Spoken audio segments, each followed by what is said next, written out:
Mau mulai mau mulai atau ditunggu bentar lagi? Tinggal bahas hasilnya yang nggak kelihatan. Udah Mulai jangan aja, dah mulai aja, mulai aja. aja ya. Mulai, C, mulai, C. Siap mulai. Bentar, kok slideshow-nya hilang ya? Hah? Masih slideshow kah? Hmm, Coba di manual, Mbak, yang di bawah nggak ada logonya ya? Coba Iya, kok. yang Bentar, di bentar, atasnya bentar. situ. Ini soalnya slide-nya orang kan, kayaknya kayak terlock gitu. Ah, ini bisa ya? Sip. Bisa, Mbak? Mbak, Oke. bisa Mbak.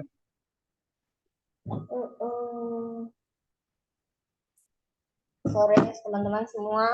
Eh, Sore ini nggak ada BBC lagi, belajar sama-sama lagi. Cuman disclaimer dulu. Jadi materinya ini memang kan tentang ILD karena sekarang kita sudah mulai fokus ke ILD, sudah masuk ke ujian nasional juga, terutama buat teman-teman yang ujian nasional. Cuman jujur saja di angkatannya kemarin Juni ini kan kita juga masih percobaan ya, tes ombak. Jadi dari OSCE ILD kita itu 71 orang, dengar-dengar cuman satu yang lulus. Jadi itu kayak dimaklumin gitu loh, dihapus. Nah, nanti untuk teman-teman yang Desember tentu saja akan sudah jadi station yang tetap, station yang pasti akan dinilai. Jadi mulai sekarang membiasakan diri untuk ILD ini. Nah, nanti ini slide-nya yang saya tampilkan, yang tak tampilkan ini punyanya webinar waktu workshop di Malang. Memang waktu itu kita diwajibkan untuk ikut dan ternyata memang sepertinya salah satu pembuat soal itu dari Malang. Jadi pada saat kita workshop itu memang sangat ditekankan poin-poin mana yang diperhatikan untuk terutama ya untuk ujian nasional. Nah, untuk materi ILD yang hari ini juga disclaimer lagi, ini mohon maaf bukan untuk seluruh ILD. Hari ini terutama fokusnya ke IPF atau idiopathic pulmonary fibrosis. Kalau misalnya ILD yang secara luas ya mungkin nggak cukup waktu. Nanti ini saya cuman sharing slide, memang mungkin kalian bisa download sendiri, kita kan sudah bagi-bagi. Kalian bisa baca sendiri, tapi mungkin ada yang merasa baca sendiri bingung, ini sambil ya didongengin lah, sambil dikasih tahu tentang cerita-cerita waktu ujian kemarin. Nanti ada 3 slide yang tak tampilkan. Sebenarnya ada satu lagi tentang autoimun ILD. Cuman jujur itu aku juga enggak paham yang maksimal, jadi takut salah informasi. Karena waktu itu yang presentasi spesialis penyakit dalam. Jadi itu memang bukan murni punya kita, tapi sebagian besar kita mesti tahu. Nanti sekilas-sekilas kita bisa bahas. Oke, kalau gitu ini saya mulai dulu. Slide pertama ini milik Dr. Iin Nurkozin ya, ini spesialis paru dari FKUB, dosen dari FKUB. Memang divisinya PPAK. Itu kalau ujian mungkin beliau akan menguji baik banget orangnya. Ini practical update, jadi update tentang IPF. Nggak jalan. Ini disclaimer slide-nya. Nah, jadi sebenarnya untuk IPF sendiri itu secara internasional sudah ada guideline-nya. Cuman memang kan di Indonesia kita jarang mendiagnosa, jadi mungkin tidak semua orang tahu, hanya beberapa yang beruntung seperti yang kayak Dharma misalnya yang sudah pernah punya kasus. Karena sekarang kita ada dokter Garin yang sangat fokus dengan materi ini. Jadi manfaatkan waktu untuk diskusi dengan dokter Garin karena beliau sangat baik, sangat terbuka. Untuk yang mau ujian, mintakan tensiran sebanyak-banyaknya sama dokter Garin. Beliau tuh punya satu slide khusus, itu untuk ngajarin, karena slide itu kayak dari waktu beliau di UI gitu loh. Juga pernah dipakai ngajar di UB, itu bukan cuma mengajar tentang ILD, tapi sampai dalam tentang CT scan dan perubahan-perubahan CT scan pada ILD. Itu bagus, dan tapi beliau tidak bisa memberikan kopiannya ke PPDS. Jadi yang bisa dapat tensiran dari beliau saja yang dapat ilmunya. Jadi kalian harus minta sendiri. Tuh. Nah, dari tiap tahun itu sebenarnya ada perubahan, tapi memang ya mungkin tidak terlalu banyak perubahan-perubahannya. Yang terbaru ada di tahun 2022, perubahannya sedikit dan ada penambahan tentang suatu fenotip baru, itu progressive pulmonary fibrosis atau PPF. Ini nanti ada slide-nya juga, sekilas nanti tak tunjukkan kalau ada waktu. Jadi ILD ini secara umum ya, kalau interstitial lung disease ya diterjemahkan aja berarti penyakit dari interstisial paru. Jadi karena interstisial dari paru itu isinya banyak hal ya, sebenarnya itu kan sesuatu di interstisium di luar dari alveoli, ada limfatik di situ, ada pembuluh darah, ada extracellular matrix, macam-macam. Ya, jadi ada banyak juga penyakit yang ada di dalam situ gitu. Nah, salah satu karakteristiknya adalah scarring atau istilahnya bekas luka pada paru. Jadi parunya menjadi kaku. Karena bekas luka kalau di kulit aja kan tidak akan bisa seelastis kulit kita yang normal. Sama kalau di paru, padahal paru itu butuh banget elastisitasnya dia kan supaya dia bisa mengembang, yang kita bilang compliance. Jadi kalau dalam hal ini ada pasien ILD, otomatis akan terjadi restriksi, gangguan pengembangan paru karena parunya kaku. Nah, sehingga compliance-nya pasti menurun. Itu ada sambung-sambungan lah pelajaran faal ya. Kerusakan dari ILD itu irreversible dan progresif. Jadi tidak akan bisa kembali. Setiap pasien yang kita diagnosa dengan penyakit ILD itu atas sebab apapun sudah harus kita KIE sejak awal kepada pasien bahwa ini irreversible. Tidak akan bisa kita janjikan parunya kembali seperti semula. Dan ini progresif, jadi akan memburuk terus. Jadi mirip-mirip sama PPOK. Makanya salah satu DD dari ILD secara klinis itu adalah PPOK. Suatu yang irreversible dan progresif. Nah, sering berhubungan dengan perkembangan dari pulmonary fibrosis ya. Ini nanti pada endingnya pasti parunya akan scarring semua, fibrosis semua. Ujung-ujungnya parunya tidak akan bisa dipakai. Salah satu terapi finalnya sebenarnya ya transplant paru. Cuman kan kita belum punya di Indonesia, belum bisa.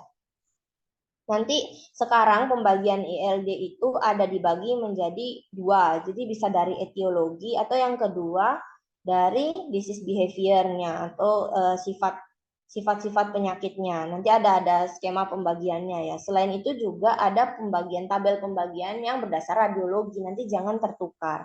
Karena ada diagnosa radiologi, ada yang diagnosa dari disease behavior atau etiologinya. Itu beda. Nah, diferensial diagnosis dari ILD itu ya sulit ya, soalnya menegakkan diagnosa ILD sendiri tidak ada diagnostik pasti, bahkan PA pun bukan maksudnya bukan tonggak utama. PA itu tidak selalu menyatakan bahwa pasti ILD, beda seperti kanker ya, kalau kita pakai CT scan apa segala macam, PA adalah yang terakhir karena kita lihat jaringannya. Ini ternyata tidak. Meskipun kita lihat jaringannya ada fibrosis lah segala tete bengeknya ada, ternyata tidak selalu bisa definitif menyatakan secara tunggal itu adalah ILD. Nah, di sini jadi untuk teman-teman yang mau ujian nasional, di sini poin pentingnya adalah HRCT. Jadi HRCT ini akan menjadi komponen yang sangat penting untuk diagnosis ILD karena satu, dia minimal invasif dan sangat mudah kita dapat ya kalau kita di rumah sakit yang ada fasilitas ya. Tapi kalaupun kita di vaskes tingkat pertama kita mencurigai adanya suatu ILD, kita masih bisa rujuk. Dan rumah sakit rujukan yang punya HRCT itu masih lebih luas tersedia daripada kita mencari biopsi paru. Makanya sekarang HRCT ini akan menjadi modalitas atau istilahnya perhatian kita juga pada saat kalian ujian nanti, bahwa kemampuan membaca HRCT pada pasien ILD atau IPF lah paling enggak ya, itu nilainya yang paling besar pada saat ujian. Tuh. Sorry. Gimana balikinnya ya? Sorry. Nah. Bentar ya guys.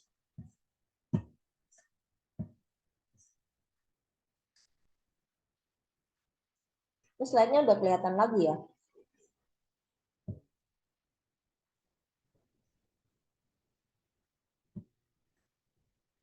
Oke.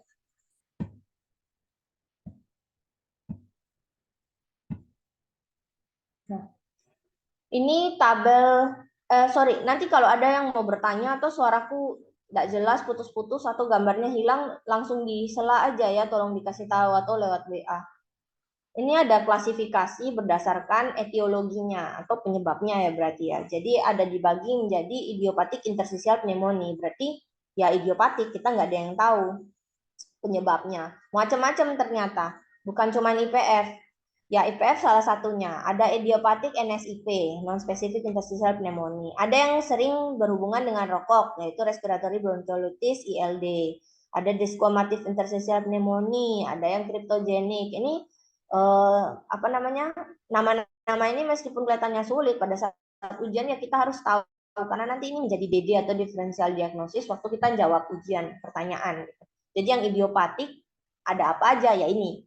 Kemudian etiologi yang kedua adalah autoimun. Ini juga yang hampir yang terbanyak ya. Ini akan membuat kita berhubungan dengan spesialis penyakit dalam. Jadi autoimun apa aja sih yang punya apa namanya punya komplikasi ILD? Ini ada sudah tertulis.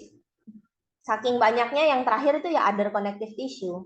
Kita nggak tahu apalagi, pokoknya macam-macam. Mungkin nanti akan keluar penyakit-penyakit yang sindrom aneh-aneh mungkin ada. Tapi yang tersering di sini itu systemic sclerosis. Ini kan sering masuk jadi case ya, kita sering presentasikan karena berhubungan dengan ILD juga TB.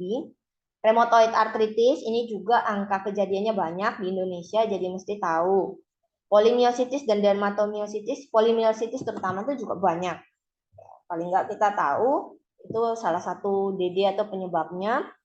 Sjogren syndrome, SLE juga banyak. Jadi pada pasien-pasien SLE, kalau nanti yang jaga 2, pasien ini SLE, terus batuk lama, semakin sesak, jangan selalu dikira oh ini SLE terus pneumonitis, atau CAP, HAP.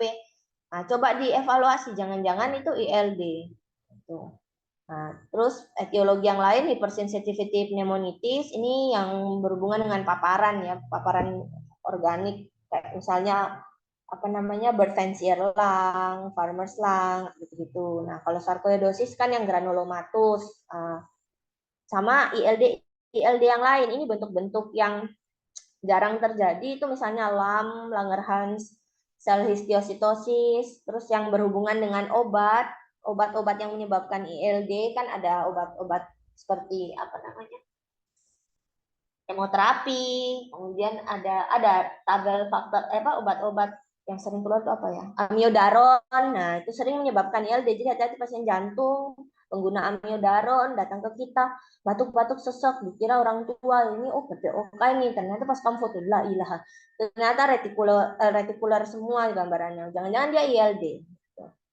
Ada other exposure ILD, vaskulitis dan ILD jenis lainnya. Intinya sebenarnya itu luas sejauh yang bisa didapat, tapi sekarang ini yang apa namanya yang dari ATS mengelompokannya seperti ini dulu gitu. Nanti pas ujian ini dihafal, ini juga bisa keluar untuk menjawab DD atau diferensial diagnosisnya. Nah, untuk berdasarkan disease behavior atau sifatnya. Jadi dulu yang kiri, yang sebelah kiri itu ada yang reversible dan bisa hilang sendiri. Jadi ternyata ada IIP atau idiopatik ini khusus untuk idiopatik interstitial pneumonia ya. Ternyata ada yang reversible dan self-limited. Jadi bisa hilang sendiri, bisa sendiri dulu. Katanya nggak bisa hilang, irreversible dan progresif.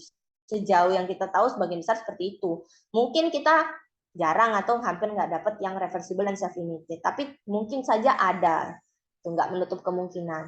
Ada yang reversible, tapi dengan resiko progresi. Jadi dia datang, kata diagnosa ILD, terus berapa tahun kemudian membaik ternyata. Mungkin sudah di terapi antifibrotik atau ternyata menghilang, membaik sendiri. Tapi ada resiko sekian tahun kemudian dia datang sesek lagi, malah lebih berat lagi. Nah, bisa reversible disease with risk of progression. Nah, ada juga yang stable with residual disease. Jadi ya stabil-stabil aja, kelihatannya gejalanya menetap aja, tapi selalu ada gejala. Kayak orang SOPT itu sesek aja terus gitu. Nah, yang berikutnya itu ada yang progressive irreversible disease with potential for stabilization. Jadi dia progresif dan irreversible. Berarti kan tidak bisa kembali, kemudian selalu bertambah lama, tambah berat. Tapi ada istilahnya ada suatu potensi untuk kita stabilisasikan gitu atau kita stabilkan. Mungkin dengan pemberian antifibrotik, kita mengatasi penyebab-penyebab atau exposure lainnya, dia bisa stabil. At least dia tidak bertambah buruk lagi dalam beberapa waktu ke depan. Nah, yang paling terakhir yang paling sulit ya adalah progressive irreversible disease apapun terapinya, despite terapi. Nah, ini yang baru Ini kayaknya kayak disederhanakan. Intinya dibagi menjadi yang non progresif, yang sama sekali tidak progresif. Nah, sama yang progresif. Progresif ini ada dua. Progresif tapi masih bisa berespon pada terapi, paling tidak dalam jangka pendek. Ini sama yang progresif apapun terapinya. Nanti ini yang progresif ini yang dikatakan memiliki progresif fibrosing phenotype. Ini nanti ada slide-nya sendiri. Jadi sekarang ILD atau IPF itu tidak berhenti hanya IPF saja. Kita ada yang namanya PPF gitu, progressive pulmonary fibrosis. Apa itu IPF? Jadi IPF itu adalah salah satu idiopathic interstitial pneumonia yang terbanyak atau major dan dikarakteristikan dengan fibrosis yang kronis. Intinya ya namanya aja fibrosis. Pokoknya dia fibrosis, tahu-tahu pasiennya datang parunya fibrosis semua tapi nggak ada penyebabnya, nggak tahu apa sebabnya. Nah, ini kan ada pembagian lagi nih dari ATS 2002. Ini pembagian interstitial lung disease secara mau bilang apa ya, secara bentuk sepertinya kayak bentuk dari patologinya juga bisa ya. Jadi ada yang interstitial pneumonia, ada yang granulomatus, ada yang bentuk lain pneumatosis misalnya. Jadi dia kayak kista-kista dinding tipis seluruh paru kayak gitu. Atau yang penyebabnya kita nggak tahu. Jadi memang ada beberapa tabel pembagian. Jadi kalau ditanya, biasanya sekarang kalau kemarin kita ujian, kita jawab pakai yang tabel pertama tadi, yang berdasarkan etiologi dan disease behavior itu sudah dibenerin. Tapi kita ngomong, jadi ini ILD itu apa aja sih? Kamu jawabnya, oh ya ILD berdasarkan etiologi ada ini gitu. Kalau misalnya kamu mau jawab yang ini, ya kamu bilang aja ILD dari ATS dibagi menjadi gini. Apa non-cause, IIP, granulomatus, dan other form. Nah, IIP ada yang major, segala macam. Intinya sebenarnya memang ada beberapa pembagian. Kalau kita mau jawab, kita kasih judulnya. Jadi, oh ILD berdasarkan etiologi, ILD berdasarkan disease behavior. Terus, nah ini IPF. Ini masuk ke progresif, yang merempet sedikit ya, ke progresif fibrosing ILD. Jadi ILD itu ada yang fibrosis, ada yang tidak. Ada yang bukan fibrosis bentukannya. Bisa GGO dan lain-lain sebagainya. Nah, yang pasti fibrosis itu IPF tadi. Pasti fibrosis, namanya aja idiopathic pulmonary fibrosis. Nah, yang lain, ILD yang lain seperti hypersensitivity pneumonitis atau autoimun ILD itu ada yang bentuknya fibrosis, ada yang tidak. Jadi HP yang kronik itu dia akan jadi fibrosis, tapi yang waktu awal-awal tidak, gambarannya dia GGO. Jadi gitu, ada pembagian yang fibrosis dan yang tidak. Kelompok ILD itu dibagi, kalau gambar skema yang ini ya, yang biru kayak telur ini, yang di tengah itu ya ada yang fibrosis, ada yang tidak. Nah, ada yang akan berpotensi atau punya fenotip ke arah progressive fibrosing. Nah, ke arah progressive fibrosing itu artinya fibrosisnya akan progresif, nanti akan tambah lama, tambah memberat. Sama seperti yang awal tadi tak bilang, IPF itu pasti harus selalu punya fenotip tersebut. Tapi kalau HP, autoimun ILD, atau yang sarkoidosis lah, apa yang lain-lain, istilahnya setengah-setengah. Ada yang bisa ke arah progresif fibrosis, ada yang tidak.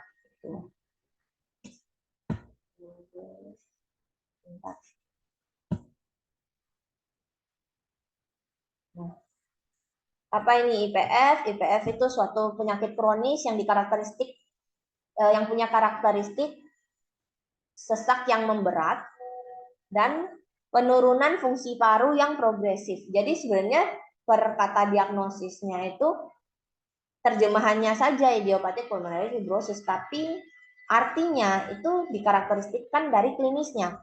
Klinis sesak yang memberat juga penurunan fungsi paru yang progresif. Nah, kemudian yang gejala yang paling sering adalah batuk dan sesak, pasti. Jadi kalau kalian nanti pas ujian OSCE, yang khas dari penyakit ILD itu adalah pasiennya punya gejala batuk, biasanya tanpa dahak, disertai sesak, tambah lama tambah berat, tapi tidak ada gejala seperti demam, atau mungkin ada demam ya sumer-sumer, tapi penurunan berat badan juga enggak, nafsu makan seperti biasa, itu khasnya. Nanti kan pada saat kalian ujian OSCE itu banyak, ada OSCE teorinya juga, ada yang onko, apa namanya, onko, faal itu sama praktek sih.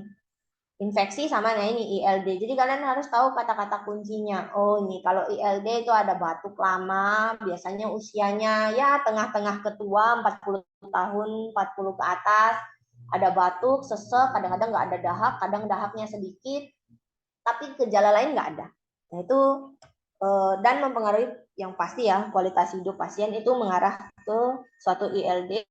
Nanti kalau kita cari-cari lagi gali nggak ada penyebab lain-lain, ya itu masuk IPF. IPF ini jarang, tapi di antara semua yang idiopatik interstitial pneumonia yang paling sering. Sering muncul pada dewasa yang lebih tua ya, 40 tahun ke atas, dan juga seringnya pada laki-laki, jarang pada perempuan. Tapi ada yang pada perempuan mungkin angkanya tidak terlalu banyak, tapi ada. Cuman misalnya kalian dapat pasien perempuan dengan gambaran fibrosis gitu, mungkin kalian tidak memikirkan IPF dulu, coba cari autoimun dulu. Seringkali misalnya kan SLE ya paling banyak pada perempuan, jangan-jangan dia ada SLE-nya atau dia ada RA-nya gitu. Bisa jadi itu ILD yang berhubungan dengan autoimun bukan IPF. Nah, median survival time-nya ini dari diagnosis ya, karena kita tidak pernah bisa menebak kapan penyakit ini muncul. Pasien datang pasti sudah bergejala dan pasti itu sudah ada penurunan fungsi. Jadi, tapi kira-kira dari penelitian diambil rentang waktu, survival time-nya itu hanya sekitar 2-3 tahun sejak awal didiagnosa atau sejak awal pasien itu datang ke kamu. Berarti dia mulai tidak tahan dengan gejalanya. Nah, mulai lagi.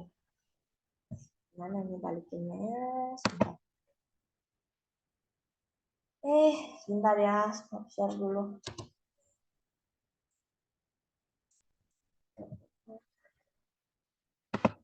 Ini yang tadi.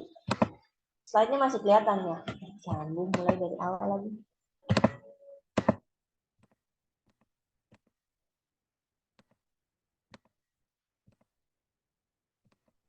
Nah, ini. IPF ini ya tadi di antara yang idiopatik dia yang paling sering. Makanya ini banyak dibahas karena yang paling sering. Maksudnya ngapain kamu belajar yang 1% itu nanti kamu belum tentu seumur hidupmu ketemu penyakitnya, tapi kamu nggak bisa mendiagnosa yang 55%. Makanya pada saat ujian pun mungkin fokus kita nanti antara IPF atau NSIP yang berhubungan autoimun gitu. Ya ini bebannya segala macam lah pokoknya. Nah, apa aja risk factor? Jadi IPF itu kan idiopatik, tidak ada penyebabnya. Istilahnya kita nggak tahu penyebabnya. Tapi berdasarkan bukti-bukti epidemiologis, pasien-pasien yang dengan IPF rata-rata masih punya faktor resiko yang tercantum di bawah ini. Jadi ada yang patient related, ada yang environmental related. Misalnya usia yang tua ya pasti ya, umur, merokok, virus-virus, atau mungkin punya riwayat terpapar virus. Ada ini yang sering ya GERD, pasien-pasien dengan GERD itu sering beresiko atau berhubungan dengan terjadinya IPF atau ILD lainnya, genetic polymorphism. Nah, yang berhubungan dengan lingkungan itu seperti ya memelihara burung, kemudian debu-debu tanah hewan, debu-debu dari bahan-bahan organik, bisa juga debu metal, bahkan misalnya kayak tukang potong rambut itu juga masih resiko. Cuman harus dibedakan ya. Jadi ada yang menjadi penyebab, ada yang faktor resiko. Kalau faktor resiko, mungkin pasien ini pemangkas rambut, tapi gambarannya tidak sesuai, atau dia misalnya inilah pemotong batu lah misalnya. Tapi gambarannya dia ini kok murni fibrosis ya, lebih ke arah IPF kok bukan ke arah silikosis. Jadi itu menjadi risk factor, bukan penyebab. Tapi kalau misalnya dia itu pemotong batu, terus dia itu di HRCT ternyata gambarannya kok arahnya ke lebih mendukung ke arah silikosis, berarti itu bukan menjadi risk factor tapi menjadi penyebab. Harus dibedakan antara penyebab dan risk factor. Makan soalnya nanti orang bilang loh, kenapa kok di sini ditulis juga masih ada stand cutting, smoking, virus. Padahal katanya etiologinya tidak diketahui. Iya, kita nggak tahu penyebabnya, tapi mungkin ini ciri-ciri ini ada di dalam pasienmu, gitu. Meskipun tidak menjadi penyebab yang tunggal. Mungkin ciri-ciri ini nggak ada pun tetap IPF-nya ada. Itu bedanya risk factor sama penyebab. Patogenesis ini lebih ke arah apa namanya, ada imunnya, ke arah patofisiologinya juga, ke arah patologinya juga.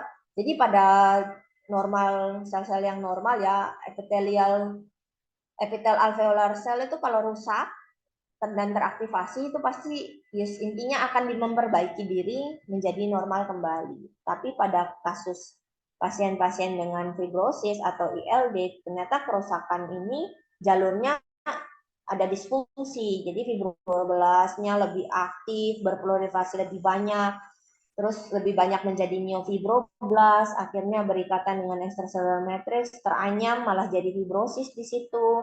Ada gangguan dari apoptosisnya sel-sel epitel yang rusak, jadi otomatis sel epitel yang rusak tetap ada di situ, dia aktivasi terus, sekresi growth factor terus, jadi berulang-ulang. Intinya mau memperbaiki diri malah kebablas, akhirnya menjadi fibrosis. Ini nanti kalau detailnya di kuliah imun aja. Nah ini gambarannya ya, mirip kayak, kalau lihat gambarnya mirip kayak gambarnya ARDS ya, karena mirip juga. Tapi intinya di sini adalah penyembuhan. Dia berusaha menyembuhkan diri, tapi kebablas. Yang penting di sini biasanya kalau pas keluar pertanyaan imun, ini TGF beta. Penting ada sebut TGF beta lah, ada disekresikan TGF beta kemudian mengaktifasi fibroblas, pindah masuk ke dalam alveoli atau misalnya ke interstisial, aktif menjadi miofibroblas, berikatan lalalala gitu, jadi fibrosis gitu.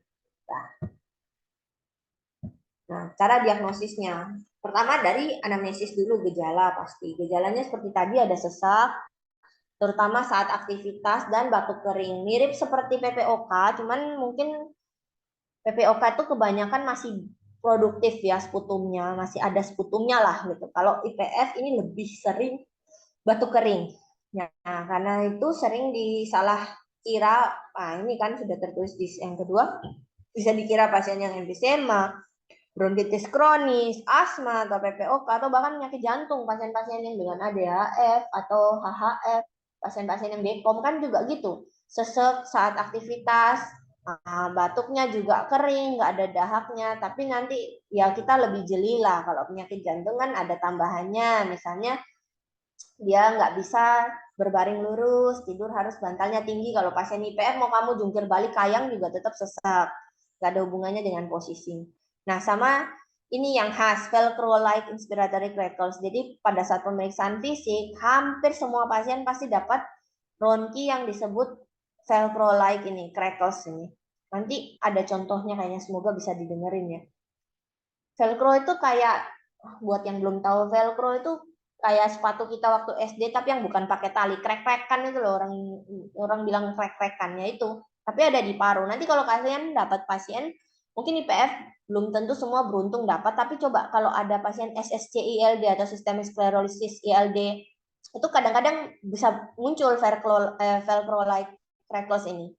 Lebih jeli-jeli aja waktu diperiksa. Sama clubbing finger bisa, hampir setengah pasien bisa ya, karena ada hipoksia kronis ya, otomatis pasti lama-lama clubbing finger. Kalau, nah ini yang tadi, gejala lain di luar paru itu jarang. Jadi itu yang jadi kata kunci kalau nanti kalian ujian OSCE ILD, nggak usah terlalu banyak nanya-nanya ke lain. Kalau dia sudah bilang batuk kering, dia bilang sesak, tanya demam enggak, nafsu makan enggak turun, apa sudah arahnya pasti dia mau lari-lari ke ILD. Nah ini bisa nyala nggak ya?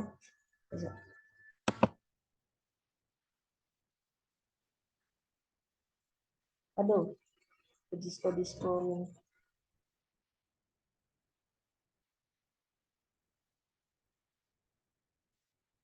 Kayaknya laptopku nggak kuat nih.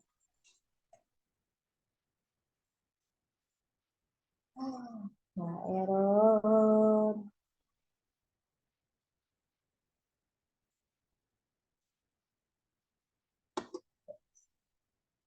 Sorry ya, kayaknya laptopku tidak kompatibel. Nanti apa? Coba di search aja di Google, pasti ada kan velcro light crackles gitu. Ini lanjut.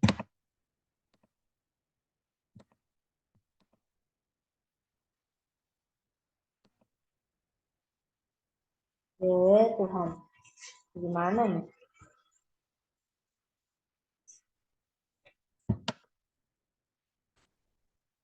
Nah, dah. Kayaknya kebablas. Oh, sudah benar. Selain gejala dan pemeriksaan fisik tadi, itu juga ada penurunan dari fungsi paru pada pasien-pasien IPF. Pasti seperti tadi yang sudah dikatakan kan, fibrosis ya, pasti kalau kalian periksa paru keluarnya restriksi, efisiennya menurun. Nah, semakin besar penurunan efisi itu bisa dihubungkan dengan progresivitas dari penyakit dan memprediksi juga mortalitas. Jelas kalau parunya restriksinya efisi cuma tinggal 30%-an, yus kira-kira nggak lama lah pasiennya megap-megap bentar lagi nggak bisa napas. Nah, ini lagi MDD. Jadi bedanya ILD ini, untuk mendiagnosisnya kita butuh multidisciplinary team untuk menegakkan diagnosis ILD. Nanti ada skemanya, ada jalurnya yang terbaru dari ATS ya, bahwa MDD ini punya peranan penting. Karena apa ya? Karena sulit menegakkan diagnosa ILD dan tidak ada satupun istilahnya modalitas utama yang bisa secara tunggal mendiagnosa ILD tersebut. Gitu. Meskipun PA pun atau HRCT pun secara tunggal nggak bisa. Makanya kita butuh MDD, dan MDD ini ya berhubungan dengan tim dari radiologis, teman-teman PA, bahkan BTKV misalnya, kalau kita perlu biopsi, dan juga penyakit dalam kalau kita arahnya ke autoimun. Gitu. Terus, nah ini adalah algoritma diagnostik terbaru dari IPF. Ini nanti dihafal-hafal, karena ini sekarang kita pakai. Nah dulu pasien yang kita curigai IPF, misalnya kita cari tahu dulu penyebabnya atau penyebab kondisi-kondisi yang lain misal tidak ada, kita HRCT karena yang paling minimally invasif. Zaman dulu itu jalurnya setelah HRCT apapun gambarannya itu disarankan biopsi dulu. Ternyata sekarang itu tidak. Kalau HRCT-nya itu sudah mengarah ke UIP atau probable UIP, hanya lewat MDD atau multidisciplinary discussion kita sudah bisa menegakkan IPF.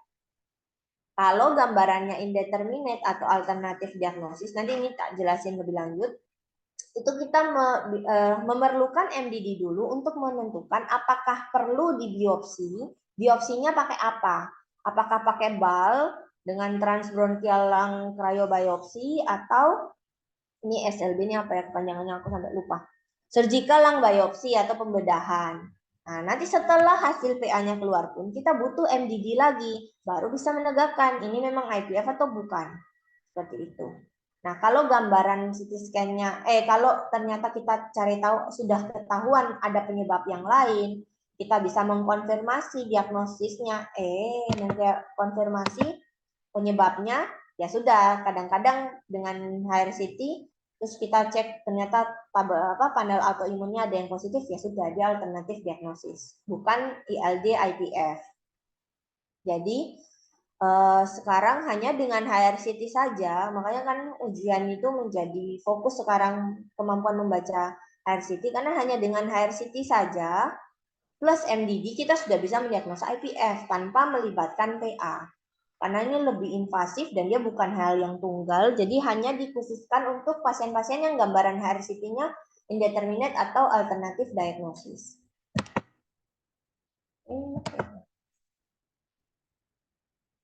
Nah, clinical course-nya atau gambaran klinis dari IPF itu bervariasi. IPF itu dia bisa dengan cepat memburuk, atau bisa juga dia stabil, tahu-tahu eksaserbasi, stabil lagi eksaserbasi. Mirip PPOK, jadi IPF itu ada eksaserbasinya juga, cuman pengertian eksaserbasinya beda, nanti kita jelasin. Ada yang dia nggak pernah eksaserbasi, juga dia nggak progresif secara cepat, tapi tambah lama, tambah jelek. Itu slowly progresif. Nah, ini yang dikatakan akut eksaserbasi. Akut eksaserbasi pada IPF itu meningkatkan risiko morbiditas dan mortalitas. Karena seperti di gambar yang tadi, setiap ketemu satu eksaserbasi, penurunan fungsi paru itu menurun drastis. Beda dengan kalau dia slowly progresif biasa. Kalau rapid progresif ya sudah lah ya, tanpa akut eksaserbasi pun dia akan menurun dengan curam. Tapi kalau dia akut eksaserbasi, misalnya pada pasien yang seharusnya dia slowly progresif, kena eksaserbasi itu bisa menurunkan fungsi paru dengan drastis. Makanya eksaserbasi ini menjadi penting untuk kita ketahui dan kita cegah atau minimal kita atasi supaya penurunan fungsi paru ini tidak semakin cepat. Nah, akut eksaserbasi ini dikatakan sama ya, perburukan dari sesak dan fungsi paru dengan sebab yang kita tidak tahu. Nanti ini ada konsensus untuk kriteria akut eksaserbasi. Jadi ini ada kriterianya. Kalau memenuhi ini baru bisa dikatakan akut eksaserbasi dari IPF. Beda sama PPOK, cuman sekedar memburuk, sesak, ada wheezing, sudah itu eksaserbasi. Tidak seperti itu. Jadi ini ada penyebabnya, ada syarat-syaratnya. Yang pertama ada perburukan dari sesak yang tidak bisa dijelaskan oleh penyebab yang lain dalam 1 bulan. Jadi bukan tiba-tiba, kalau PPOK atau asma kan sangat akut ya, kalau akut eksaserbasi itu. Ini meskipun katanya akut eksaserbasi, periodenya adalah 30 hari. Nah, kemudian dari HRCT akan menunjukkan gambaran bilateral ground glass abnormality atau adanya konsolidasi yang baru yang superimpose atau bertumpukan dengan latar belakang gambaran IPF. Nanti gambaran IPF HRCT-nya seperti apa tak jelasin. Jadi intinya kita kalau pasien HRCT akut eksaserbasi, kita mau diagnosa akut eksaserbasi, pada saat kita HRCT, kita dapatkan gambaran ada perburukannya berupa GGO atau konsolidasi, tapi harus ada syarat-syarat gambaran IPF di baliknya dia, maksudnya bersamaan dengan itu. Dan gambaran GGO serta konsolidasi ini tidak bisa dijelaskan oleh penyebab yang lain. Misalnya tidak ada bukti infeksi, kita buktikan bahkan sampai bal. Jadi benar-benar harus dibuktikan nggak ada infeksi. Karena salah satu gambaran infeksi pneumonia kan konsolidasi. Nggak boleh tumpang tindih seperti itu. Kita juga harus mengeksekusi penyebab yang lain, misalnya edem paru. Yang bisa aja dia perburukan itu kita kira akut eksaserbasi, tahu-taunya pasiennya CPCD kemudian terjadi edem paru atau adanya pulmonary embolism. Nah, itu nggak boleh. Kalau sudah bisa kita singkirkan semua, tidak ada penyebabnya sama sekali, memburuk dalam 30 hari, gambaran memang ada superimpose lesi yang baru, itu kita katakan akut eksaserbasi dari IPF. Ini insidennya ya, kurang lebih 5-10 pasien, ada berhubungan morbiditas mortalitas, gitu ya. Ini untuk diagnostik algoritmanya, jadi kalau ada perburukan kurang dari 1 bulan, dicek dulu penyebab ekstra paru ada nggak? Kalau iya ya sudah, bukan akut eksaserbasi. Kalau tidak ada, kita belum bisa temukan, kita cek HRCT-nya. Oh ada, apakah ada gambaran ground glass opacitis atau konsolidasi yang baru? Misalnya ada, berarti itu memang adalah akut eksaserbasi, karena kita sudah singkirkan tidak ada penyebab lain, serta ada gambaran lesi baru. Tapi kalau misalnya kita cek ternyata tidak ada gambaran lesi-lesi baru ini, ya sudah berarti bukan akut eksaserbasi. Atau justru kalau HRCT misalnya kita dapatkan gambaran infeksi lain, misalnya TB, atau misalnya kita dapatkan gambaran edem paru, ya sudah berarti penyebab yang lain, bukan akut eksaserbasi. Jadi eksaserbasi ini terjadi karena apa? Bisa dipicu oleh beberapa hal. Infeksi salah satunya, tapi bukan infeksi saat itu. Jadi mungkin dia sempat mengalami suatu infeksi, setelah dia sembuh dari infeksi itu ternyata IPF-nya yang mengalami eksaserbasi. Bukan pada saat hari H kamu ketemu infeksi, itu bukan. Nah, mungkin dia habis menjalani suatu prosedural, operasi kah, atau prosedur yang lain, kemo kah, atau berhubungan dengan aspirasi misalnya pada pasien GERD misalnya. Atau memang tidak ada penyebabnya, ya nggak tahu, tahu-tahu eksaserbasi.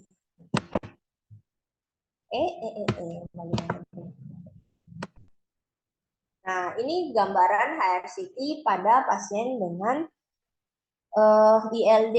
Jadi nanti ini dihafal, terbagi menjadi 4 kelompok atau yaitu yang pertama UIP atau kita bilang ini tipikal UIP, usual interstitial pneumonia. Kalau misalnya yang kedua ini probable, yang ketiga indeterminate, yang keempat alternatif diagnosis. Yang dikatakan IPF adalah dengan gambaran HRCT yang UIP atau probable UIP yang sudah kita diskusikan di MDD. Itu bisa langsung kita bilang itu IPF. Tapi khusus dua yang indeterminate atau alternatif ini itu butuh sampai ke arah biopsi karena ini istilahnya kemungkinan menjadi IPF itu sangat kecil sekali dua kelompok yang ini. Nah, ini kita hafalkan. Yang pertama yang pasti posisinya atau predominansinya. Untuk tipikal UIP itu predominansinya adalah subpleural atau di tepi-tepi sepanjang garis pleura dan di basal. Jadi di bawah. Kalau di HRCT ya harus kelihatan jantungnya sudah gendut atau at least ada kelihatan diafragmanya.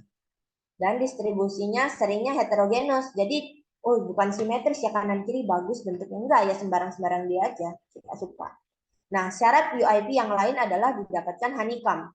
Honeycomb ini sudah kata kuncinya. Begitu ada honeycomb, ini kita sudah bisa memikirkan suatu gambaran UIP.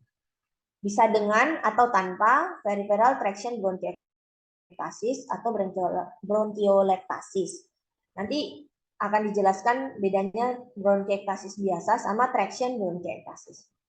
Nah, kalau probable UIP dia sama, mirip. Lokasinya sama, subpleural, juga di basal, heterogenes juga. Dia ada reticular pattern juga, ada traction bronchiectasis juga, tapi dia tidak ada honeycomb. Jadi tidak sampai honeycomb. Kadang-kadang bisa ada ground glass opacity, tapi harus sedikit saja. Kalau terlalu banyak nggak boleh. Nggak masuk probable UIP dia. Pindah, geser ke indeterminate. Nah, kalau indeterminate ini dia sama, masih di subpleural, juga masih di basal. Tapi dia retikulasi ini maksudnya fibrosis retikuler ya, gambaran fibrosis retikuler itu sedikit, nggak terlalu jelas, lebih dominan ground glass opacity-nya. Atau mungkin ada jenis gambaran-gambaran lain yang tidak spesifik ke arah UIP tadi. Kalau alternatif diagnosis ya sudah, ini sudah nggak sesuai lah pokoknya dengan syarat UIP tadi. Dia bisa di apex, tidak bisa peribronchial, atau homogenus, sampai semuanya kena. Suka-suka dia lah, bisa di atas, tengah, bawah. Terus gambarannya ya tidak ada honeycomb, dia bisa berupa kista, bisa GGO, konsolidasi, nodul, segala macam.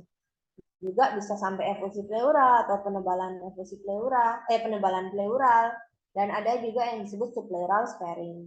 Kita ada contohnya. Ini memang kalau dengar kayak gini, masya Allah ribet. Nanti dihafal, ada kalau sudah belajar contohnya baca CT scan, insya Allah lebih mudah. Nah ini contoh gambarnya ya misalnya. Jadi pada HRCT itu pada IPF kita dapatkan gambaran yang pertama, predominansinya di basal dan subpleural. Gimana caranya kita tahu basal dan subpleural? Dari potongannya. Misalnya pada ini potongan aksial. Kalau potongan aksial, cara kita mengetahui basal ya gampang-gampangan, bodoh-bodohannya, jantungnya sudah gendut. Nggak boleh yang kecil, cuma mediastinum doang. Itu pasti di atas. Atau paling tidak kita kelihatan diafragma. Nah, ini pasti basal. Nanti ada caranya pembagian menurut ILD, pembagian area paru menurut ILD itu nanti dibagi 3. Ada sepertiga atas, sepertiga tengah, sepertiga bawah. Ini berhubungan dengan PPAK juga. Ada batasnya yang dari vena pulmonalisnya, kemudian ada yang batas dari hilusnya ya kalau nggak salah, aku lupa. Tapi untuk gampang-gampangnya ya, ini aku kasih tahu yang gampang-gampang, nanti kalau yang detailnya belajar sama dokter Garin, nah pasti lebih tahu. Itu ada di basal, caranya lihat di aksial seperti itu. Kalau potongan koronal ya sudah jelas dia dekat diafragma sini ya, di bawah-bawah ini ya, ini basal namanya. Sorry, ini kursorku kelihatan kah? Halo? Kelihatan, Mbak. Izin kelihatan, Mbak. Oh, kelihatan ya, ini sudah. Oke. Terus subpleural. Kalau subpleural ya sama, potongan aksial di tepi-tepi, dekat-dekat dinding dada. Bisa juga di dalam sini, tapi di tepi-tepi. Karena kan pleura kita kan bukan cuma di luar ya. Dia mengelilingi kan sampai dalam, sampai berbatasan dengan perikard. Juga dengan diafragma. Itu namanya subpleural. Istilahnya dia di tepi-tepi. Ini. Di samping ini kalau potongan koronal juga di tepi-tepi. Gitu. Nah, nanti kita sudah dapatkan predominansinya basal, subpleural. Oke, kita sudah bisa ngarah. Ini mungkin ini UIP nih, atau pilihan kita sudah menyempit ke arah 3 tadi, UIP, probable UIP, sama indeterminate. Kemudian kita mencari ciri-ciri dari UIP yang paling khas tadi. Ada honeycombing nggak? Oh ini ada. Honeycombing ini kan bolong-bolong kecil-kecil yang tersusun bisa berlapis-lapis ya. Ini ada satu lapisan lagi. Ini namanya honeycombing. Jadi dia kayak apa ya? Dia bolong-bolong tapi dia berbaris dengan rapi. Beda kalau misalnya kita bilangnya dia bronchiectasis kistik atau dia misalnya kista-kista biasa, ya dia bisa tersebar berantakan.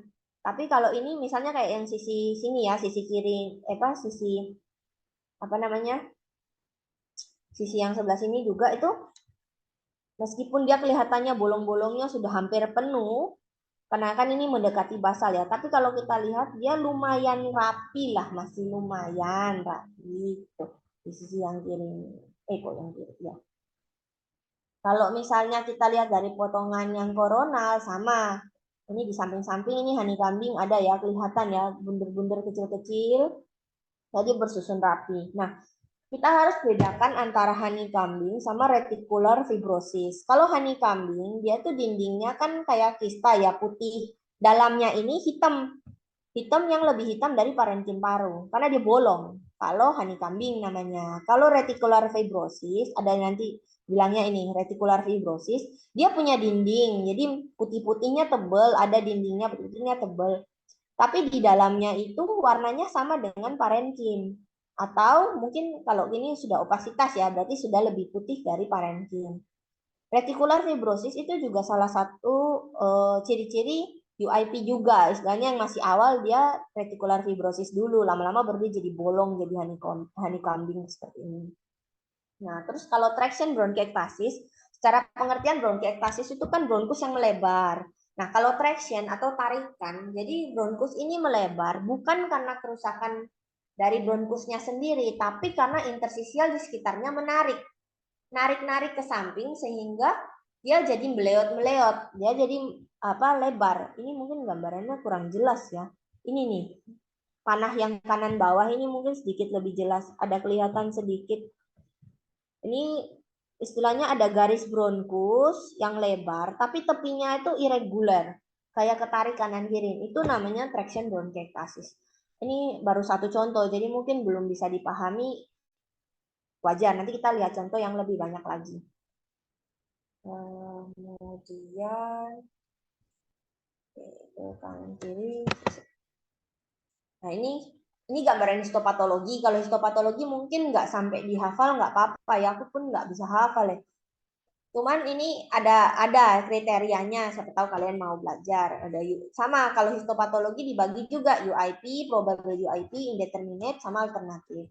Nah, berikut ini kan gambaran PA-nya ya, sudahlah. Nah, ini tabelnya. Kenapa tadi bilang kok PA aja nggak bisa tunggal sih? Nggak bisa. Ternyata memang meskipun PA-nya itu kita fix dapat gambaran UIP, masih bisa kita katakan IPF-nya likely atau mungkin. Berarti kan nggak 100%. Kalau HRCT-nya tidak mendukung atau ternyata gambarannya alternatif diagnosis. Jadi nanti ini perlunya MDD atau multidisciplinary discussion karena kita kan mungkin menemukan hasil yang cross atau tidak sesuai. Misal kamu dapat PA-nya indeterminate, HRCT-nya tapi probable. Ini apa ya, IPF atau bukan? Nah, itulah gunanya MDD. Nanti teman radiologi sama PA akan juga membantu kita mengarahkan itu. Yang pasti adalah kalau PA-nya sudah bilang alternatif ya dia bukan IPF. Titik. Yang pasti adalah PA yang alternatif diagnosis. Pasti bukan IPF. Titik. Tapi kalau HRCT alternatif masih mungkin IPF kalau PA-nya UIP. Bingung ya nanti gambar sebutan UIP, IPF terus dibaca lagi ulang. Memang nggak bisa sekali belajar. Ini tabel nanti dipelajari, jadi kita bisa tahu arahnya. Mungkin mau hafal syukur, lebih baik kalau hafal. Kalau nggak hafal ya nanti ini akan dikeluarkan pada saat MDD. Ini fungsinya kita MDD. Ini perubahan-perubahan dari guideline-nya ya di tahun 2018. Jadi dulu itu kan pakai cellular analysis dari BAL. Mungkin yang sering dengar cellular analysis BAL itu kalau pada hypersensitivity pneumonitis, kan nanti ada dapat limfositnya banyak, lebih dari 50%, gitu-gitu. Nah, kalau untuk menegakkan IPF, kita sudah mendapatkan gambarannya sudah UIP, nggak perlu lagi kita repot-repot BAL. Lung biopsi juga nggak perlu. Transbronchial lung biopsi juga tidak perlu. Lung cryobiopsi tidak perlu. Jadi intinya HRCT kalau sudah menyarahkan arahnya UIP, itu kita sudah tidak perlu biopsi, hanya perlu diskusi saja, titik. Jadi kita sudah memberikan kemudahan juga untuk pasien supaya less invasif. Kalau untuk serological testing atau medikasi yang lain ya masih bisa kita rekomendasikan kalau kita mencurigai adanya penyebab yang lain, misalnya connective tissue, ya tetap kita cek juga panel-panel autoantibodinya. NDD ya pastilah ya, yang sama serum biomarker ini sudah tidak diperlukan. Jadi nggak usah pasien ILD, IPF kamu repot-repot mau suruh periksa MMP, matriks metalloproteinase 7 lah, apalah yang mahal-mahal itu karena percuma, tidak punya tempat dalam algoritma diagnostik. Mau ada hasil ya untuk keperluan penelitian saja, tapi tidak membantu diagnostikmu. Ya, ini gambar ringkasan update-nya ya. Yang pertama, untuk biopsinya sudah tidak lagi wajib, itu kondisional saja kalau memang gambaran CT-nya mengarah ke indeterminate atau yang alternatif. Kemudian untuk genomic untuk genomic classifier testing sih tidak ada rekomendasi ya yang melarang itu ataupun merekomendasikan. Jadi kalau mau mengetes ya sekarangmu intinya ATS tidak merekomendasikan atau juga tidak melawan, tidak bilang tidak perlu ya juga tidak. Nah, ini ada tambahan conditional recommendation against antacid medication and anti-reflux. Jadi dulu pada awal-awal itu kan teorinya IPF berhubungan dengan GERD. Sering kali dianggap berhubungan dengan GERD. Jadi semua pasien yang IPF itu pasti diberikan pengobatan GERD. Antacid lah, atau bahkan sampai pembedahan. Seperti itu. Nah, sekarang itu tulisnya sih med against ya. Jadi sudah tidak merekomendasikan lagi, tapi tidak mutlak. Pada beberapa pasien kalau memang kita dapatkan ada gejala GERD ya tetap kita berikan, boleh. Kemudian untuk progresif PPF ini progresif pulmonary fibrosis ini nanti ada slide sendiri dinyatakan kriterianya ada 2 dari 3 untuk diagnostiknya ya. Nah, sama ada rekomendasi untuk nintedanib dan ada tambahan penelitian untuk pirfenidone ini mengenai antifibrotiknya. Jadi slide waktu webinar kita workshop kita kemarin memang kan disponsori ya. Jadi nanti akan sebut-sebut nintedanib terus. Tapi untuk diketahui obat antifibrotik yang saat ini di ACC kan ada 2, nintedanib sama pirfenidone. Nanti kalau ujian OSCE harus dua-duanya tahu efek sampingnya, dua-duanya tahu dosisnya juga. Harus sebut sampai dosisnya. Ini komorbid yang mungkin muncul bersamaan bersama dengan IPF ya, ada pulmonary hypertension atau emphysema, langganan namanya komorbid sekarang mau muncul kapan aja suka-suka. 5-year survivor rate-nya rendah ya IPF. Cuman 20-40%, yang bisa ngalahin dia cuman kanker paru, bahkan dia bisa lebih jelek dari kanker-kanker yang lain. Nah, pentingnya ini secara sekilas aja, pentingnya kita memberi terapi secepatnya saat kita mulai mendiagnosa suatu IPF, kita harus segera memberikan terapi. Terapi itu ada yang medikamentosa dan non medikamentosa. Ini caranya menjawab kalau kita ujian OSCE ya, atau ujian nasional. Jadi terapi pada IPF yang pertama ada non medikamentosa, yang kedua medikamentosa. Kenapa kita jawab non duluan? Karena IPF memang tidak ada obat yang bisa menyembuhkan. Ya kan irreversible. Nah, non medikamentosa kita gunakan duluan karena tujuan kita mengobati IPF bukan menyembuhkan tapi memperbaiki kualitas hidup, memperpanjang survival rate-nya, mencegah eksaserbasi dan mencegah perburukan fungsi paru lebih jauh. Nah, non medikamentosanya termasuk di dalamnya ya faal paru, rehabilitasi medik, misalnya fisioterapi dada, kemudian juga pengaturan diet, pemberian vaksinasi untuk pencegahan infeksi, mengatasi komorbid atau faktor risiko lain, misalnya merokok kita suruh berhenti merokok, adanya paparan suruh hindari paparan atau menggunakan APD, dan yang terakhir adalah dengan transplantasi paru. Itu yang non medikamentosa. Kalau medikamentosa, yang pertama adalah yang simptomatis pastinya, misalnya batuk, kita bisa berikan obat antitusif misalnya ya. Kalau kita berikan mukolytik ya percuma, dia nggak punya dahak. Lebih banyak pakai antitusif. Kalau dia sesak, kamu berikan bronchodilator, rata-rata tidak berguna karena sesaknya dia karena restriksi, bukan karena adanya suatu obstruksi. Yang medikamentosa menjadi perhatian sekarang adalah antifibrosis. Lebih cepat memberikan antifibrosis lebih baik karena kita bisa mencegah penurunan fungsi paru atau memperlambat penurunan fungsi paru. juga istilahnya mengurangi resiko eksaserbasi ke depannya. Jika sampai terjadi eksaserbasi, medikamentosa yang bisa diberikan biasanya kita pakai steroid, tapi ya dengan pertimbangan. Nanti itu ya berdasar kondisi pasiennya masing-masing. Kemudian misalnya ini secara umum jawaban untuk ILD ya, yang tadi tidak khusus untuk IPF. Kalau IPF ya pasti ada antifibrosis. Tapi kalau ternyata dia kasusnya autoimun, ya medikamentosa lain adalah obati autoimunnya tetap harus antara menggunakan steroid atau menggunakan imunomodulator lainnya. Jadi tujuan kita mengobati ini penelitian-penelitian membuktikan kalau pasiennya tidak diobati, penurunan fungsi parunya itu jauh lebih besar atau efisiennya menurunnya lebih besar.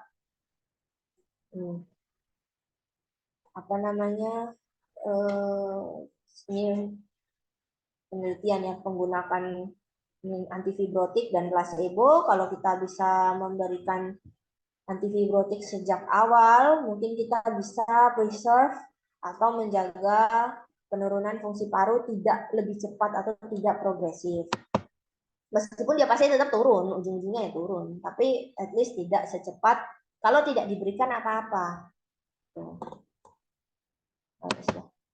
Ini jangan lama-lama, aku mau tunjukin masih ada 2 slide sebenarnya. Nah, ini kan expert para ahli merekomendasikan memulai antifibrotik terapi secepatnya pada saat IPF didiagnosis apapun stadiumnya. Jadi kalau misalnya kalian dapatnya bukan IPF, dapatnya autoimun ILD, misalnya SSC ILD, tapi gambarannya dia ada fibrosis, ada tempat untuk kita berikan antifibrotik.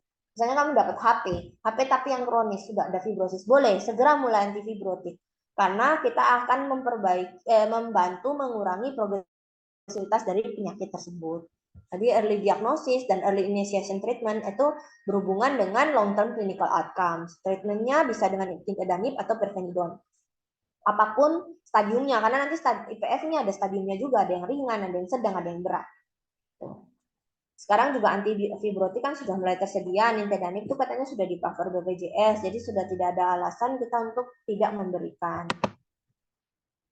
Ini cara kerja nintedanib ya, nanti slide-nya kan bisa diberikan, nanti boleh baca sendiri ya. Jadi nintedanib itu satu golongan dengan afatinib dan teman-temannya, dia itu TKI inhibitor.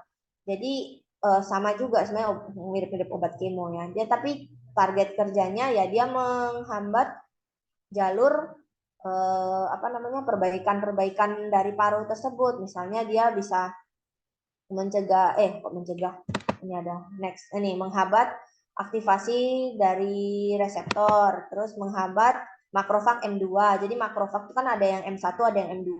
M1 itu kan lebih ke arah yang menyerang tuh pada saat penyakit kuman masuk dia yang menyerang. Kalau M2 ini makrofag M2 itu dia lebih ke arah perbaikan paru. Nah, dia ini bisa menghambat M2 karena kalau M2-nya banyak nanti malah fibrosis jadinya. Jadi dia menghambat imun stimulating atau profibrotic mediator, juga menghambat aktivitas fibrosis, menghambat endotel, sel-sel endotel segala macam, menghambat sekresi ekstraselular matrix bahkan, dan juga menghambat aktivitas fibroblast. Jadi fungsinya memang banyak, makanya disarankan segera dipakai. Kemudian sudah lanjut penelitiannya, skip ya, itu lebih bagus ya. Intinya IPF ini kan jarang tapi fatal karena ya irreversible, bisa progresif, bisa exacerbasi. Sorry sebentar. Ya.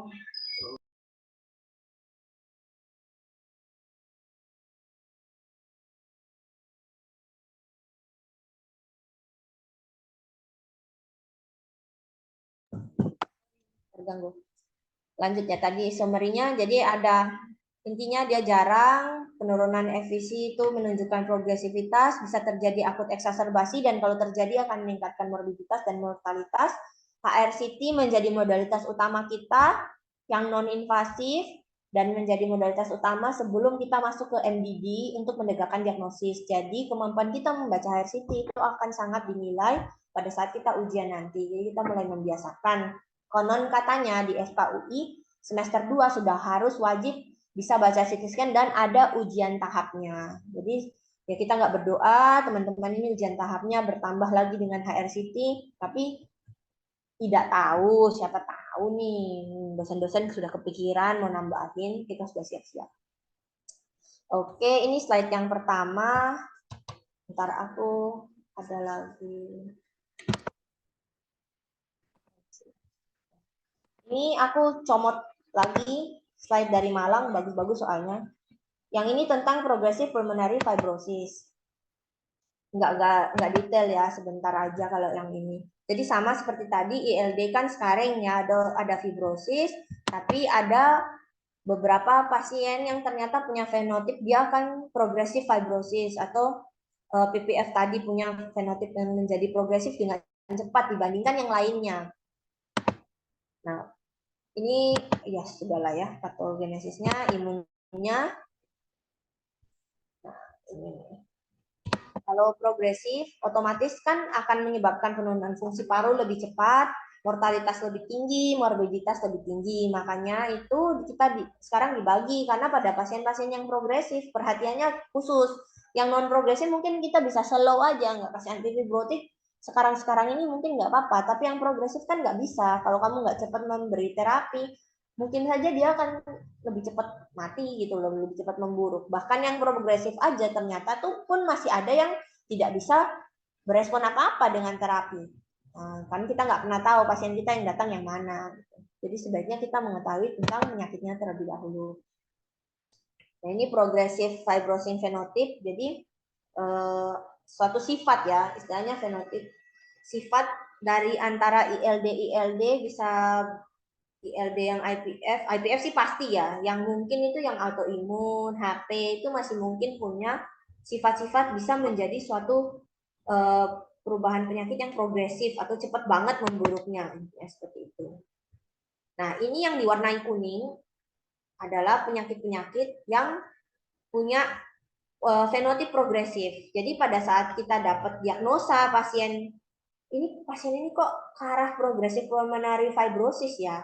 Kira-kira apa ya diagnosanya? DD-nya ada sebanyak ini. Jadi bisa IPF, INSIP, unclassifiable IIP ya, berarti banyak ya. Semua autoimun ILD bisa fibrosis, HP yang kronis bisa progresif fibrosis, sarkoidosis pun bisa, dan other exposure ILD pun bisa. Jadi banyak DD-nya. Nah, yang pasti kita harus pastikan benar fibrosis apa bukan sih. Nah, itu nanti pembahasan di slide yang satunya. Kalau kita bisa membedakan dia itu benar-benar ILD yang fibrosis atau ILD yang bentuknya GGO saja, atau yang bentuknya hanya penebalan pleura saja, atau hanya bentuknya retikular saja. Yang fibrosis ILD tadi jelas sudah ada traction bronchiectasis, ini loss of volume, ya berarti parunya mengecil ya karena sudah ketarik. Benar-benar fibrosis kan menggantikan parenkim yang bisa mengembang, pasti parunya akan lebih kecil, efisiennya akan lebih kurang. Sudah ada kerusakan struktur paru, ada kehilangan intervensi lalalalah intinya. Sama klinisnya ya pasti progresif gitu. Ini contohnya, jadi ada seorang pasien, dia pada saat datang di HRCT kerusakannya yang ini, yang kanan bawah ini, di basal belakang posterior. Ini kan putih-putih nih fibrosis. Ini yang namanya retikular fibrosis. Dia ada dinding yang putih tebal, tapi bulat di dalamnya ini nggak hitam bolong. Beda kan sama ini. Nah, ini bronkus kan hitam bolong. Ini kan masih abu-abu tuh di dalam batas putih. Ini retikular fibrosis namanya, bukan honeycomb, bukan juga bronkiectasis. Kalau ini memang bronkus. Nah, ini kan awalnya cuma retikular fibrosis nih. Ternyata setelah 1 tahun atau 12 bulan, di lesi atau potongan yang sama, kita dapatkan gambaran lesinya bertambah. Ini sudah tambah retikular fibrosis. Ini yang tadinya nggak ada di sini nih, panah merah yang sisi kiri ada retikular fibrosis. Ini ada retikular fibrosis. Ini sudah mulai retikular fibrosis. Kalau kita cari potongan lain, mungkin kita sudah mulai tambah, bisa dapatkan ada traction bronchiectasis. Tapi ini masih kita kelihatannya retikular fibrosis saja, karena belum bolong-bolong dalamnya. Nah, contoh ini yang lebih ekstrim ya. Pada baseline aja sudah separah ini. Di potongan yang sama ternyata dalam 1 tahun berkembang luas, banyak, bisa sampai hampir semua parunya. Seperti itu. Ini sama ya, kita Lihat ada dinding, dalamnya ini sudah hitam bolong, ini honeycombing. Nah, ini yang namanya traction bronchiectasis, yang ini lebih jelas ya.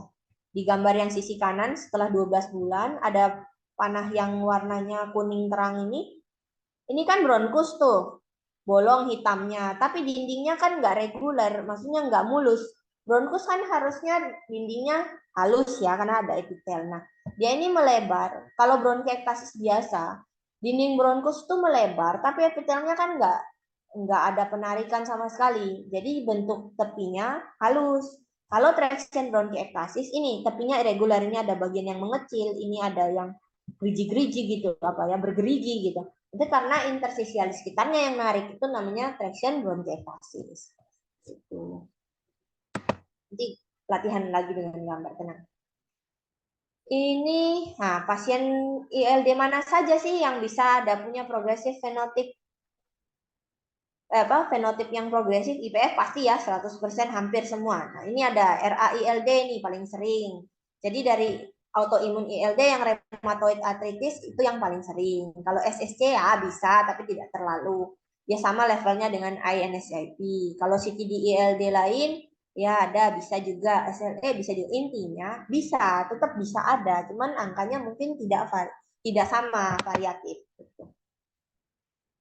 Ini cara mendiagnosanya, jadi ada menilai disease progression itu kan selain dari kualitas hidup yang menurun, fungsi fisiknya menurun ya, nggak bisa aktivitas fisik seperti sebelumnya, FVC-nya atau fungsi parunya menurun, HRCT-nya semakin jelek, impresi dari pemeriksanya mengatakan ini memburuk, eksaserbasinya lebih jelek, ya banyak hal yang menunjukkan disease progression. Tapi mana yang kita katakan progressive pulmonary fibrosis? Ya ini ya efek-efeknya, impact-nya ya.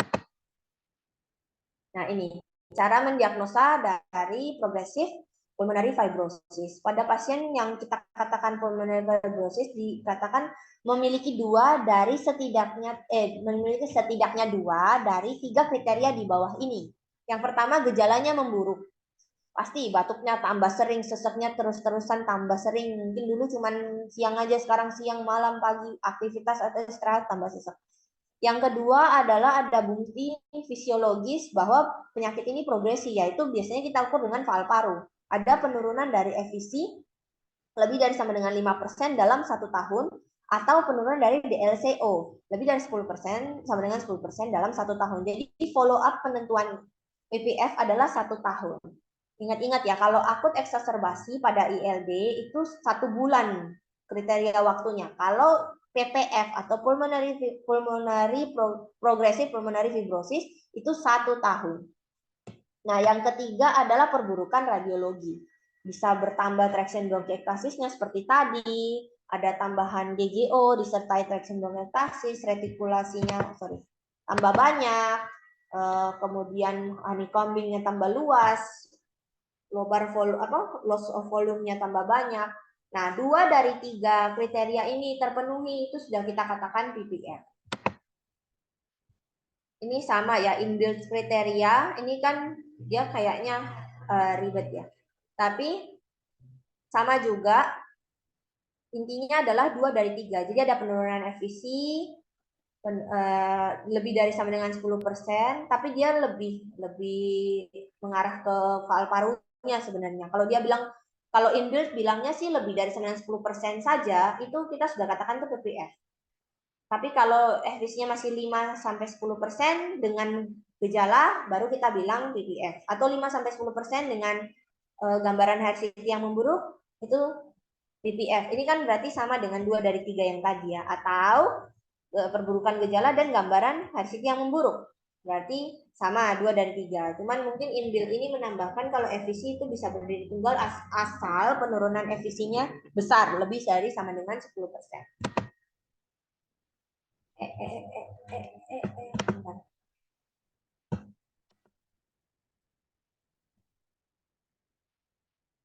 Ya, ini kalau ini progresif pulmonary fibrosis itu fibrotic NSIP. Jadi INSIP atau idiopathic NSIP kan bisa juga punya gambaran ke arah fibrosis atau fenotip yang fibrosis. Kalau NSIP ini kan gambaran khasnya subpleural sparing ya. Subpleural sparing itu justru kerusakannya itu ini kelihatannya hebat tapi nggak sampai ke tepi. Dia ada kayak meninggalkan satu apa ya lapisan dekat pleura itu loh. Itu namanya subpleural sparing. Jadi justru daerah subpleuralnya disisihkan, tidak masuk ke dalam area yang rusak. Tapi ini ini pasien yang sama ceritanya. Ternyata setelah 12 bulan ini kerusakannya bertambah hebat. Awalnya dia NSIP, sekarang dia jadi honeycombing, kemudian mulai ada traction bronchiectasisnya juga. Ini intinya kan kerusakannya lebih progresif ya. Berarti NSIP juga punya fenotip yang ke arah progresif. Ya intinya kalau PPF pasti ada penurunan yang hebat dari fisiknya ya, entah batuknya, sosialnya, aktivitas pasti menurun, penurunan tidurnya susah, lama-lama dia fisik emosionalnya terkuras, ya lama-lama pasiennya bisa meninggal karena itu gitu. Lebih cepat meninggal pada ILD yang biasa ini, apalagi berhubungan dengan depresi, ansietas, karena ya terganggu, nggak bisa tidur, nggak bisa kerja, nggak bisa ngapa-ngapain. Fungsi dari HRCT untuk diagnosis dan monitoring. Jadi pada semua pasien yang kita diagnosis ILD itu kan pasti kita HRCT. Ada bagusnya untuk kita follow up. Apalagi kalau sampai ada penurunan fungsi. Nah, kapan follow up-nya? Kan HRCT kan untuk beberapa rumah sakit mahal ya. Kalau luar negeri mungkin gampang.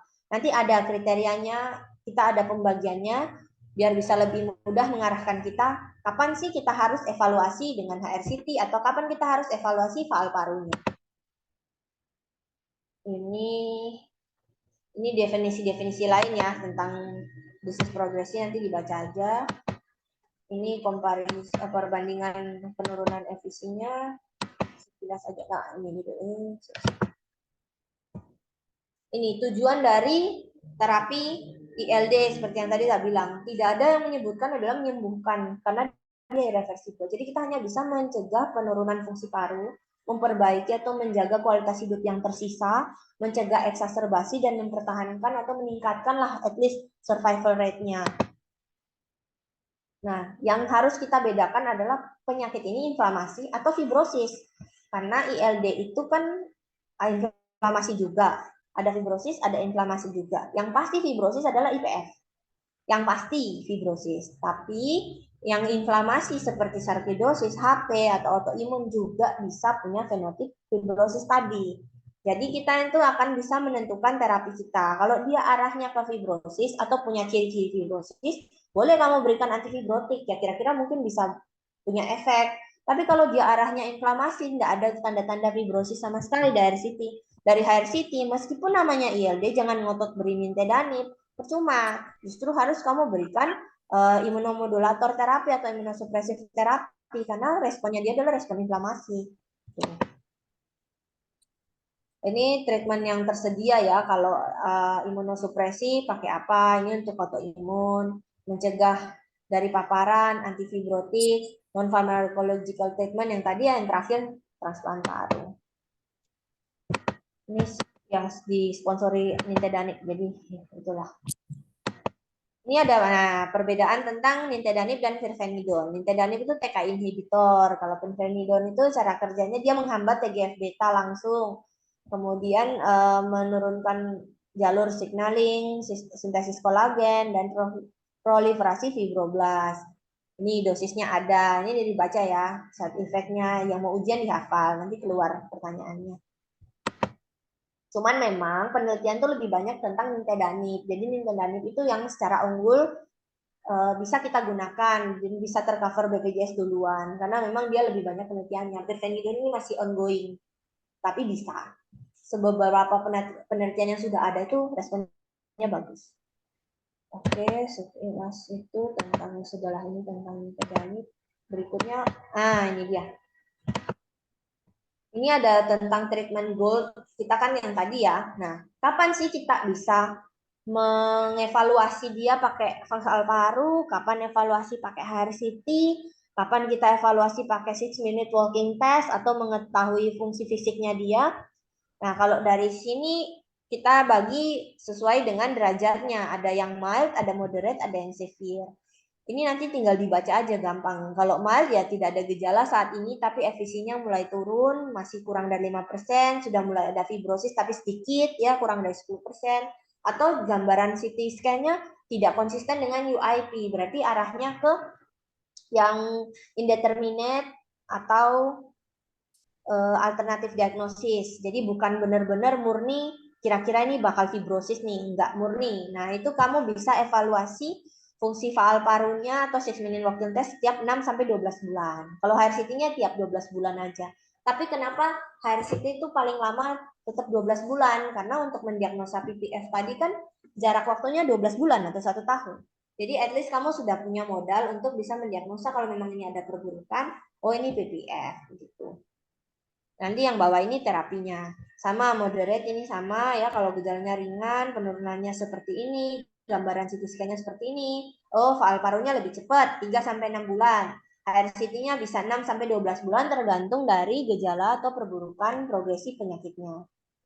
Kalau sudah severe, ini biasanya yang datang ke kamu sudah punya gejala yang berat, faal paru udah jelek, fibrosisnya luas, gambarannya khas IPF, yang sudah pasti-pasti progresif, ya sudah, evaluasinya lebih ketat.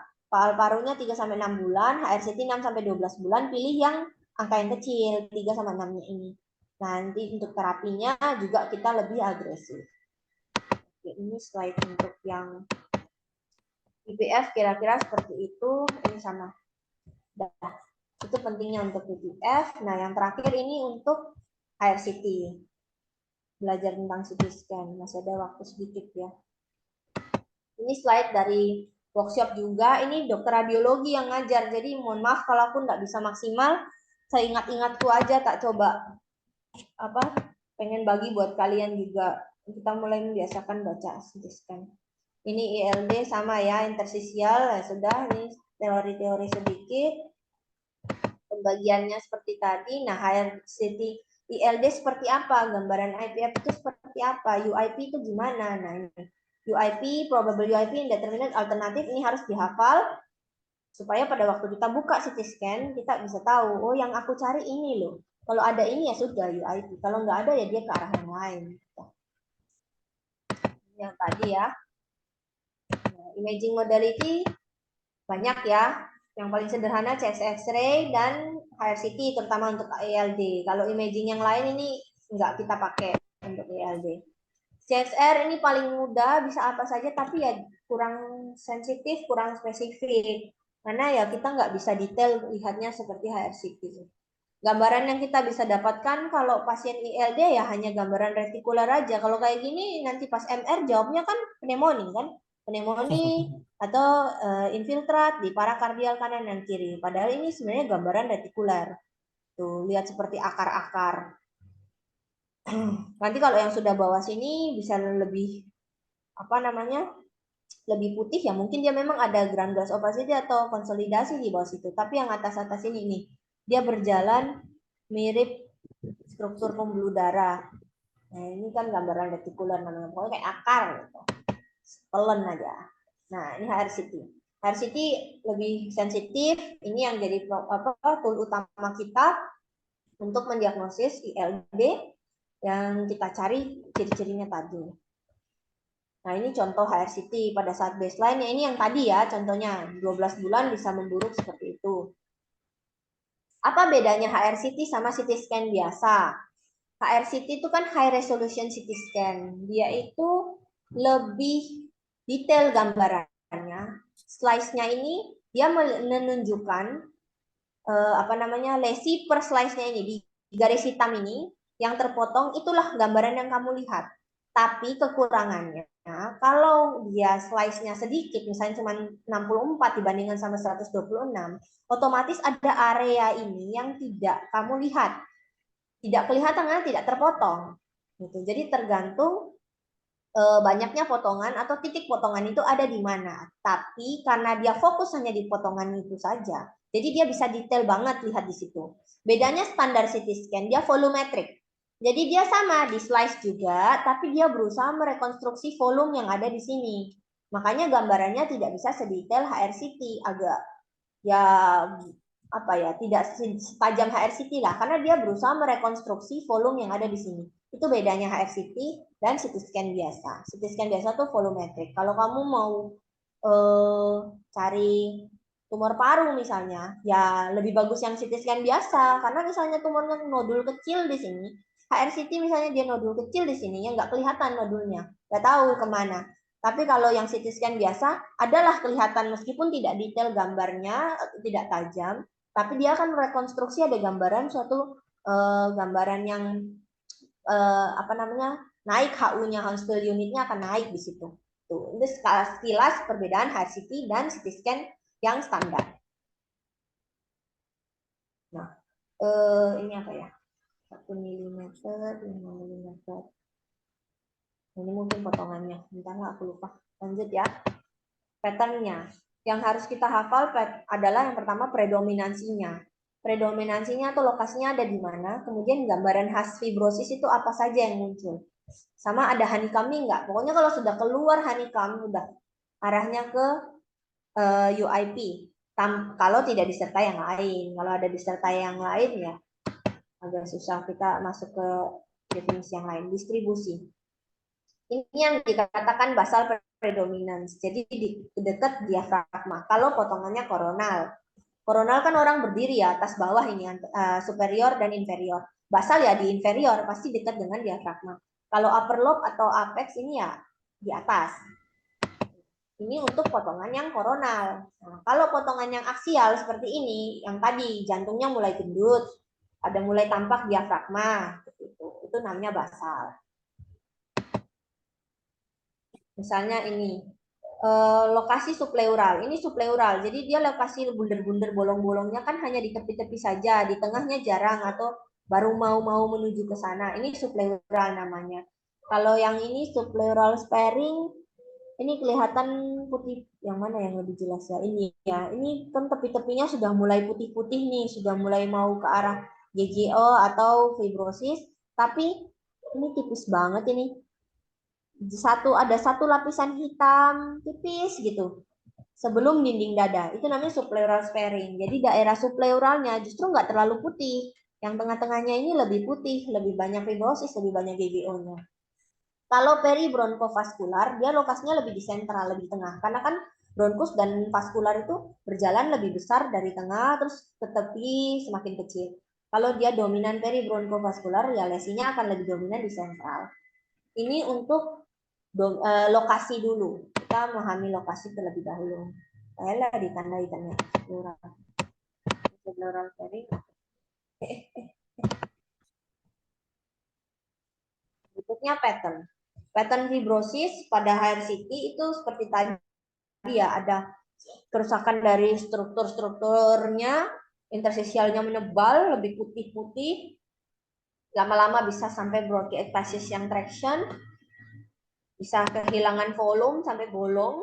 Nah, itu gambaran-gambaran fibrosis. Ini contohnya gambaran retikular yang non-fibrosis. Dia ini putih-putih menebal, tapi dia dominannya dari tengah, hampir sampai ke perifer. Bisa lihat ya, kayak akar-akar ini loh, putih. Menyisir ke interstisial-interstisial. Ini lebih ke arah gambaran, misalnya terisi cairan pada edem paru. Tapi kalau fibrosisnya, retikularnya yang fibrotik, ini dia akan menarik struktur di sekitarnya. Jadi kalau ada parenkim-parenkimnya bisa ketarik sampai bolong. Ini kalau ketarik dari pleura dia sampai bolong-bolong. Kalau dia kena ini bronkus, nah ini kelihatan bronkusnya sampai melebar. Secara normal CT scan bronkus itu semakin ke tepi harusnya semakin kecil, 2-3 cm sebelum tepi itu bronkus malah tidak terlihat. Tapi kalau sampai dia kelihatan sampai ke tepi, ini namanya bronkiektasis. Ini traction bronkiektasis yang bagus. Kelihatan ya panahku. Tepinya ini kan bergenjel-genjel. Ini karena ketarik putih-putih di sekitarnya. Gitu. Ini contoh gambaran fibrotik proses. Dia dari normal, terus interstisialnya mulai menebal, bisa menarik bronkiektasisnya, bronkusnya sampai gerenjel-gerenjel ini. Terus lama-lama terjadi bolong, ujung-ujungnya alveolusnya bolong, jadinya honeycomb. Ini traction bronkiektasis, nah ini lebih jelas nih, bagus. Ini kan kelihatan ya bronkusnya besar tapi tepinya gerenjel-gerenjel, nggak rata. Nah, itu namanya traction bronchiectasis. Nanti kalau kalian mau ya cek sendiri di internet, cari di Google bronchiectasis saja tanpa traction. Nanti bisa bedakan, ininya lebih halus.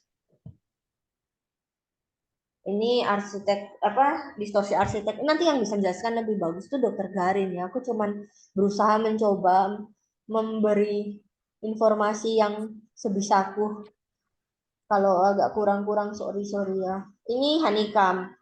Jadi ada bunder-bunder bolong-bolong, sudah mulai rapi berjejer, diselilingi diantaranya ada reticular fibrosis. Nah ini putih, ini putih. Ini kan hitam nih, hitam ada batasnya, kayak kista kan, kayak kistik-kistik ini juga. Ini bronkus yang bisa aja kistik terpotong gitu, melintang, jadi buka. Nah tapi yang sebelah sini nih, ini kan dalamnya abu-abu, padahal tepi-tepinya ada putih-putih. Nah ini reticular fibrosis. Nah ini reticular fibrosis. Jadi dalamnya masih parenkim. Kalau parenkimnya sudah mulai rusak, ketarik ya dia bolong, jadi hitam. Karena bolong kan isinya udara. Udara kalau CT scan kan hitam. Tuh, kalau parenkim kan masih ada sponnya lah intinya. Jadi bisa warna abu-abu. Ini honeycomb. Di honeycomb ini lebih kelihatan jelas ya di sisi kiri bawah ini bolong-bolongnya bagus berjejer seperti batu bata. Ya enggak, jangan berharap batu bata yang bagus banget ya enggak juga ya guys. Maksudnya tapi bisa kita lihat lah ada lapisan 1, ada lapisan 2 berjejer dari bawah dari tepi menuju ke tengah. Ini sudah masif banget honeycombnya ya dari tepi sampai ke tengah. Ini dominan subpleural yang bawah sampai ada yang besar jadi kistik. Ini menjadi kistik. Oke, terus oh ya itu ada kriterianya ya kalau honeycomb. Ini lubangnya antara 3 sampai 1 cm diameternya, tebal dindingnya 1 sampai 3 mili.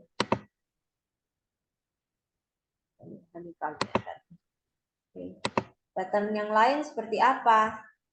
Ini aksial dan non basal. Artinya tidak di basal, tidak predominansinya di basal dan subpleural. Misalnya ini kan putih-putihnya menyebar kemana-mana ya. Ini namanya mozaik. Jadi sudah kayak ya mozaik nggak jelas, jadi kanan atas ada, kiri atas tengah ada, di bawah juga ada, tapi yang nggak dominan di bawah malah dominan di tengah sini. Nah kalau yang di B ini peribronkial karena di tengahnya dia lebih banyak rusaknya daripada di tepi. Ini juga sama, kerusakan putih-putihnya lebih hebat di tengah daripada di tepi. Ini ada GGO-nya, GGO ya, GGO-nya di sini. Ground glass opacity-nya warnanya lebih abu-abu gitu. Terus ini sama juga. Nah, ini kan Chief Oka nih yang bisa, tapi teman-teman tahap 1 juga mulai tahu ya. Jadi kayak misalnya kamu dapat potongan ASEAN shred kelihatan ini kacamata 2 ini. Ini kan pas di perpotongan di Karina, mulai trakea mau memecah menjadi bronkus utama kanan dan kiri. Jadi ini pasti ada di tengah. Karina kan di tengah, kurang lebih setinggi torakal 4. Jadi ini sudah pasti kalau lesinya ditunjukkan soalnya gambarnya keluar ada kacamata di tengah gini. Nggak mungkin ini basal. Ini pasti di tengah, bukan basal predominans. Nah, kayak ini juga. Ya, predominansinya kan bukannya di tepi-tepi saja, ini di keluar-keluar di samping-samping juga. Malah lebih tengah, semakin jelek bronkusnya. Tetapi masih agak lumayan, belum terlalu rusak. Itu peribronkial. Keluar dari bronkus di tengah. Terus, nah ground glass opacity. Yang namanya ground glass opacity itu intinya ya kayak kaca burung. Kalau CT scan parenkim paru itu kan dia hitam, tapi nggak hitam tem. Kalau kita bandingkan dengan trakea beda, karena trakea itu bolong isinya udara, dia pasti masih sedikit lebih abu-abu. Nah, GGO itu lebih abu-abu lagi dari parenkim, tapi struktur pembuluh darah dan bronkus di tengahnya masih kamu bisa lihat jelas. Nah, ini namanya GGO. Nanti akan kita bedakan dengan konsolidasi. Ini namanya GGO ya. Jadi yang warna yang lebih putih-putih inilah GGO. Kalau konsolidasi sama dia lebih putih kan memadat tuh ceritanya. Entah isinya memang cairan bercampur dengan sel-sel, dia akan lebih padat seperti cairan warnanya putih. Di tengah-tengah parenkim, kalau kita bandingkan jelas beda jauh ya. Tapi di dalamnya struktur pembuluh darah dan bronkus itu sampai tidak bisa kita kenali. Atau kalaupun kamu bisa lihat, hanya kelihatan air bronkogram. Kelihatan nggak ini ada hitam-hitam sedikit tapi bentuknya seperti jalur. Ada seperti akar-akar. Nah itu air bronkogram. Air bronkogram kan artinya gambaran udara dikelilingi oleh cairan. Jadi gambaran hitam dikelilingi oleh putih baik di chest X-ray maupun CT scan sama, mirip seperti itu. Nah, ini gambaran konsolidasi yang bagus, biasanya pada pasien pneumonia. Tuh. Kalau mosaic attenuation ini ya intinya penyebarannya heterogen, sembarang-sembarangnya dia. Ada putih-putih di sini, ada di sini, ada di sini. Kelihatannya lebih putih sedikit, ada area yang sedikit lebih putih daripada yang lainnya. Kelihatan nggak? Oh, nggak ditandai, ya sudah. Kalau kista dia seperti honeycomb bolong intinya, tapi dia lebih besar diameternya dengan dinding yang sama-sama sedikit lebih tipis. Kalau misalnya dindingnya tebal itu kavitas namanya. Ini contoh-contoh kasus tipikal UIP. Tipikal UIP itu kan tadi syaratnya yang pertama adalah basal predominans dan subpleural serta adanya honeycomb disertai atau tanpa traction bronkiektasis. Itu kan syaratnya. Nah, jadi kalau kamu ketemu CT scan ini pas buka gini, oh ini masih trakea nih, sudah ada nih honeycomb. Berarti dia di apex, ini bukan UIP. Jangan membaca CT scan hanya satu potongan. Mintahlah semua potongan secara lengkap. Nah, ini pasien yang sama, potongan aksial dari atas, ini ke medial, turun ke bawah ya, sudah terbagi bronkus utama kanan dan kiri. Ini sudah mulai kelihatan jantung dan ventrikel-ventrikelnya sudah mulai ke bawah. Ini vena pulmonalis sudah keluar. Nah, ini sudah paling bawah basal karena ada diafragma. Ternyata kerusakan yang ada di apex dibandingkan yang di bawah lebih banyak yang di bawah. Basal predominans ada di subpleural, tepi-tepi, di basalnya lebih banyak ada honeycomb, ada fibrosis. Ini semakin ke atas, semakin sedikit, ini masih kita bisa bilang basal predominans. Kan basal predominans itu bukan berarti hanya basal saja, tapi lebih didominasi di basal. Seperti itu. Nah, ini kalau kita lihat koronalnya kan kelihatan ya, yang bawah ini lebih banyak, sampai ke atas sedikit-sedikit ada, tapi sudah mulai berkurang. Tuh. Nah, ini kita lihat gambarannya, ada honeycomb, jelas ini honeycomb. Sudah mulai kelihatan traction bronkiektasis, ada reticular fibrosis, seperti abu-abu ini kelihatan ya. Ini gambaran tipikal yang UIP. Kalau ini probable, itu mirip seperti UIP tadi tapi nggak ada honeycomb. Jadi kamu mau cari sampai bawah, nggak ada yang bolong, nggak ada yang kayak sarang tawon. Ini bukan bolong ya, kalau ini kalian besarkan atau kita zoom, bisa ternyata ini. Ya pecah. Ini nih nggak bolong hitam. Kalau bagus kamu bandingkan dengan trakea nih. Nah, kan beda tuh. Nah, ini bronkus. Bronkus kan kalau kepotong ini hitam dalamnya seperti cincin. Ini masih abu-abu meskipun sekitarnya putihnya udah tebel. Interstisial sudah menebal. Ini namanya reticular fibrosis. Jadi dia tidak ada honeycomb, dia predominansi di basal ya. Ini ada diafragma berarti ini di basal. Ini secara koronal kita lihat juga di basal lebih banyak. Sudah mulai ada reticular fibrosis, tidak ada gambaran lesi yang lain, ini adalah probable UIP pattern. Nanti kita masuk ke MDD, dibahas di MDD. Apakah ini bisa kita katakan IPF? Nah, ini indeterminate. Kalau indeterminate sama, masih bisa predominansi di basal, subpleural juga, tapi ini sudah mulai kelihatan ya.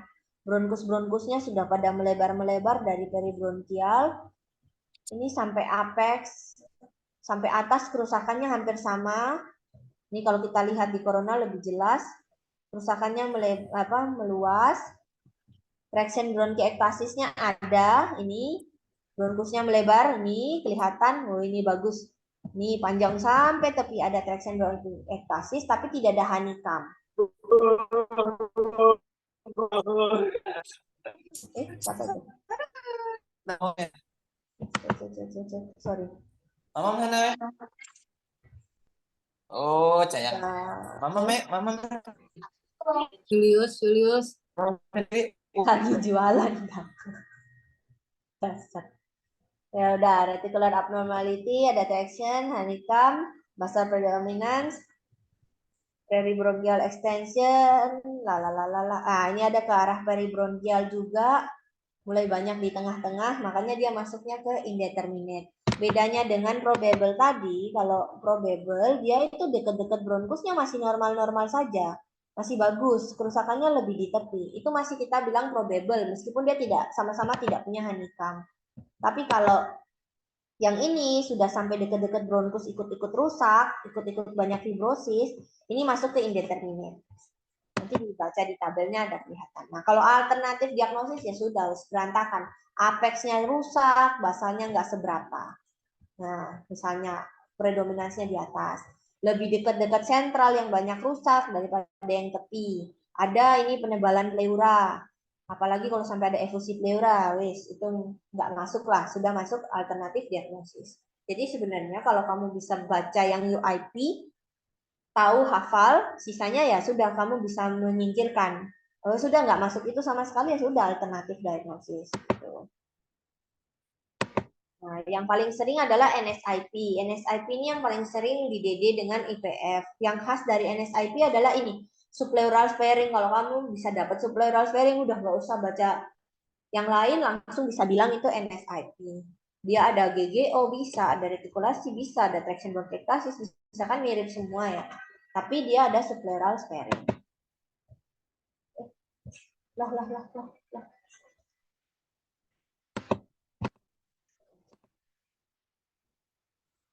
Ini contoh NSIP.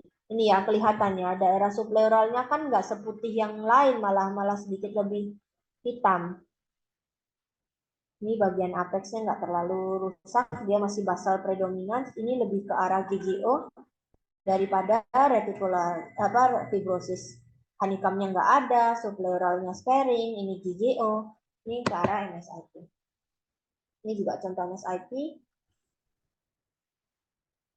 Ini ada sudah ke arah GGO. Ini kayaknya diafragma, puncak diafragma ya. Ini mulai ke arah GGO, nggak ada honeycomb, ada sampai nodul. Ini penebalan pleuranya reguler seperti ini, sampai udah ada nodul. Kalau ada kata-kata nodul itu sudah ke alternatif diagnosis, pasti bukan UIP. Nah, NSIP itu sering muncul pada gambaran connective tissue disease. Ini nanti ada pembagian ya beberapa ya, gambaran pada RA. Kalau rheumatoid arthritis kan tadi lebih sering dia ke arah UIP, jarang NSIP. Tapi kalau SLE yang lain, CTD-ILD yang lain, skleroderma misalnya SLE, lebih sering gambarannya NSIP ini. Jadi nanti kalau punya pasien-pasien autoimun datang, terus punya gejala-gejala yang seperti orang PPOK atau asma sudah kronis, coba di CT scan, barangkali kamu bisa lihat hasilnya ternyata ILD. Nah, sudah selesai. Mohon maaf kalau banyak kurangnya, soalnya ini memang yang jelasin radiologi di sana, cuman menurutku slide-nya bagus, kamu bisa lihat juga, kalian juga mulai belajar baca CT scan, mulai dari yang tahap 1 juga, sering-sering diskusi di ruangan sama dokter Garin, kalau ada pasien meskipun bukan DPJP beliau punya gambaran CT scan menurutmu ini kok kayaknya fibrosis atau aneh, minta diajarin, pasti mau beliau. Untuk yang mau ujian nasional, nanti juga segera minta tentiran dengan dokter Garin jauh-jauh hari supaya kamu bisa dapat tentiran berulang. Beliau banyak banget ilmunya dan akan sangat mau menentir dibanding supervisor kita yang lain karena lebih sibuk yang lain. Seperti itu. Mungkin sekilas dulu. Ada yang mau bertanya atau ada yang mau diskusi? Yang MKDU mungkin kalau tertarik mau tanya boleh.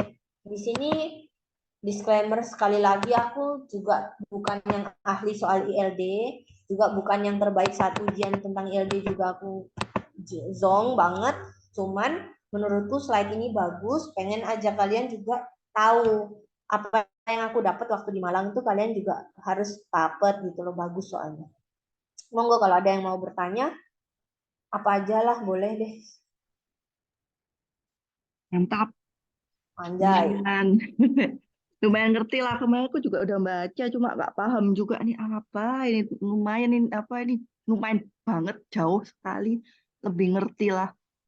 Eh, Kalau Mm-mm. ngerti slide-nya maksudnya apa. Ya, terima kasih banyak udah dijelasin. Lebih mending. Nah, ini aku kemarin habis jaga. Ternyata di ruangan itu ada pasien ILD kayaknya didiagnosa pasiennya dokter Garin juga. Nah, yang aku Mm-mm. mau nanya itu kalau ILD itu apakah kita harus cari penyakit dasar atau komorbidnya apa? Kemudian apakah setiap ILD itu harus dicari autoimun untuk pemeriksaan dsDNA itu apakah harus dikerjakan atau gimana? Oke. Jadi kalau soal autoimun ya, eh, kalau ILD itu sebenarnya harus kita cari penyebab etiologinya apa. Karena kan salah satu dalam kelompok ILD ada yang idiopatik. Dia merupakan diagnosis eksklusi lah, kasarannya eksklusi. Karena kita harus cari yang ada jelas etiologi dulu, tidak ketemu sama sekali, baru kita kan bisa menyebut itu idiopatik. Jadi harus. Nah, salah satu cara mengeksklusinya adalah memeriksa kemungkinan yang lain, misalnya autoimun yang tadi. Panel autoimun itu ada yang wajib. Yang wajib itu ada sekitar 5 kalau nggak salah. Salah satunya itu memang dsDNA tadi. dsDNA, terus RA antibody, anti CCP, terus yang untuk SSC itu apa ya? Antibody anti myositis ya kalau nggak salah, atau poliomyelitis itu ada. Nanti ada, kalau ada slide-nya nanti gue bagi. Ada panel autoantibody yang memang wajib pada pasien-pasien penyakit dalam pun itu wajib, cuman wajib itu kan ceritanya guideline yang dari luar negeri. Mungkin di kita di Indonesia itu terhalang biaya, tapi sebenarnya wajib. Jadi kalau kamu tanya apakah wajib DSD-nya, wajib karena angka terbanyak dibanding, maksudnya idiopatik dengan yang etiologi yang autoimun masih lebih banyak kejadian yang autoimun. Jadi kita harus singkirkan itu dulu gitu.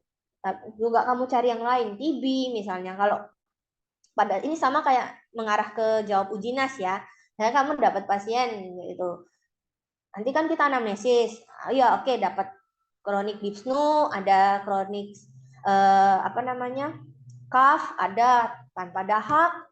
Kemudian dari pemeriksaan fisik ada dapat velcro, ronki, misal, atau kadang-kadang di ujian nggak bilang velcro, dia cuma bilang ronki kasar di seluruh lapang paru atau di 2/3 bawah paru. Kita dapat clubbing finger kan dari anamnesis dan fisik kita bisa mendiagnosa klinis.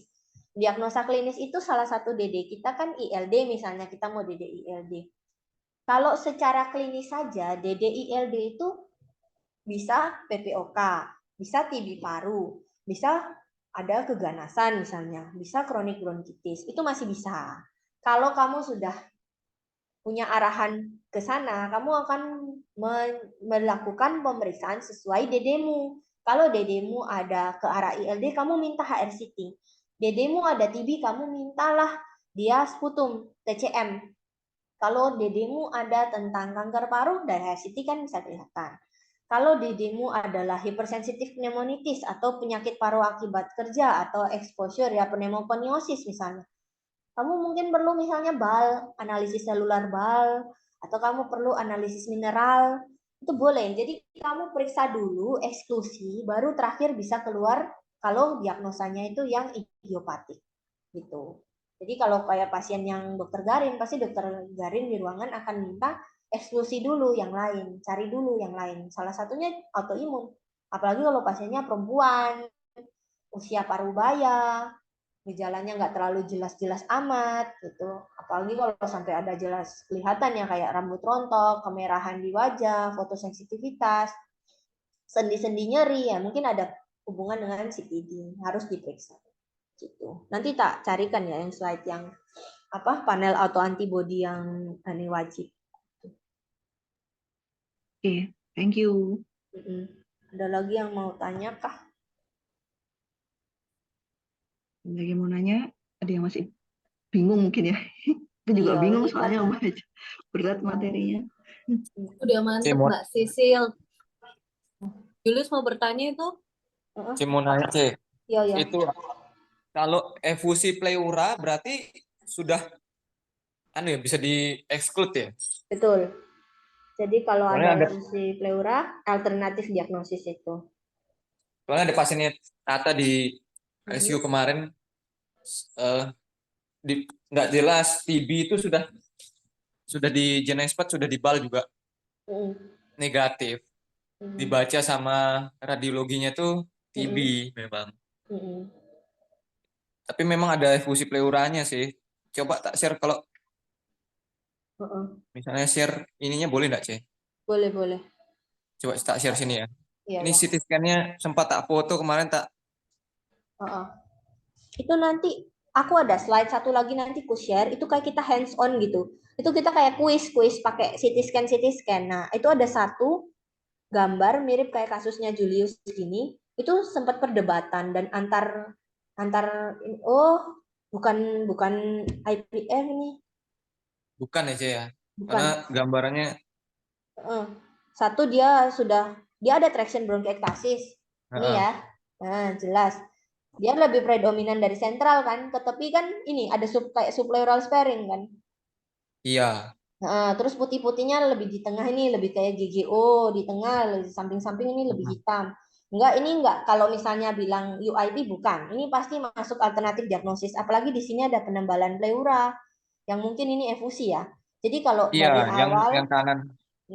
kalau dari awal kamu dapat CT scan-nya kayak gini, kamu curiganya nomor satu bukan ILD yang IPF dulu, bukan. Cari yang lain gitu. Entah TB, entah apapun itu. Ini alternatif diagnosis pasti, bukan ILD yang IPF, yang UIP bukan. Bukan gambaran UIP lah kalau diagnosis radiologinya berarti ini bukan UIP, ini alternatif diagnosis. Oke, siap, C. Iya, iya. Yuk, makasih, C. Ya, bagus ya ada contoh kayak gini. Nanti kalian bisa diskusi juga sama Dokter Garin itu bagus banget beliau ngajar ininya kan. Oh ya, aku share aja ya contohnya. Sebentar. Masih bisa buka nggak ya?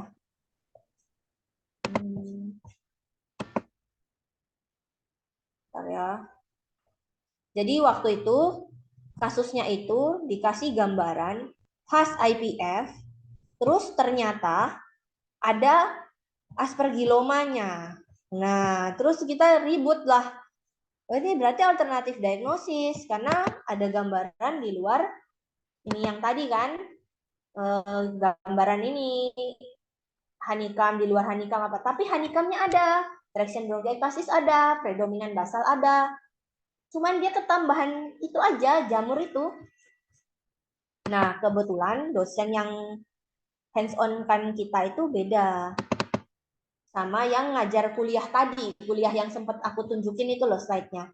Kalau dokter Era itu, dia tuh langsung bilang bukan alternatif. Kalau dokter Liana yang ngajarin kita, itu case by case. Jadi bisa saja itu adalah pasien IPF yang kena sekunder infeksi, kena aspergilloma gitu.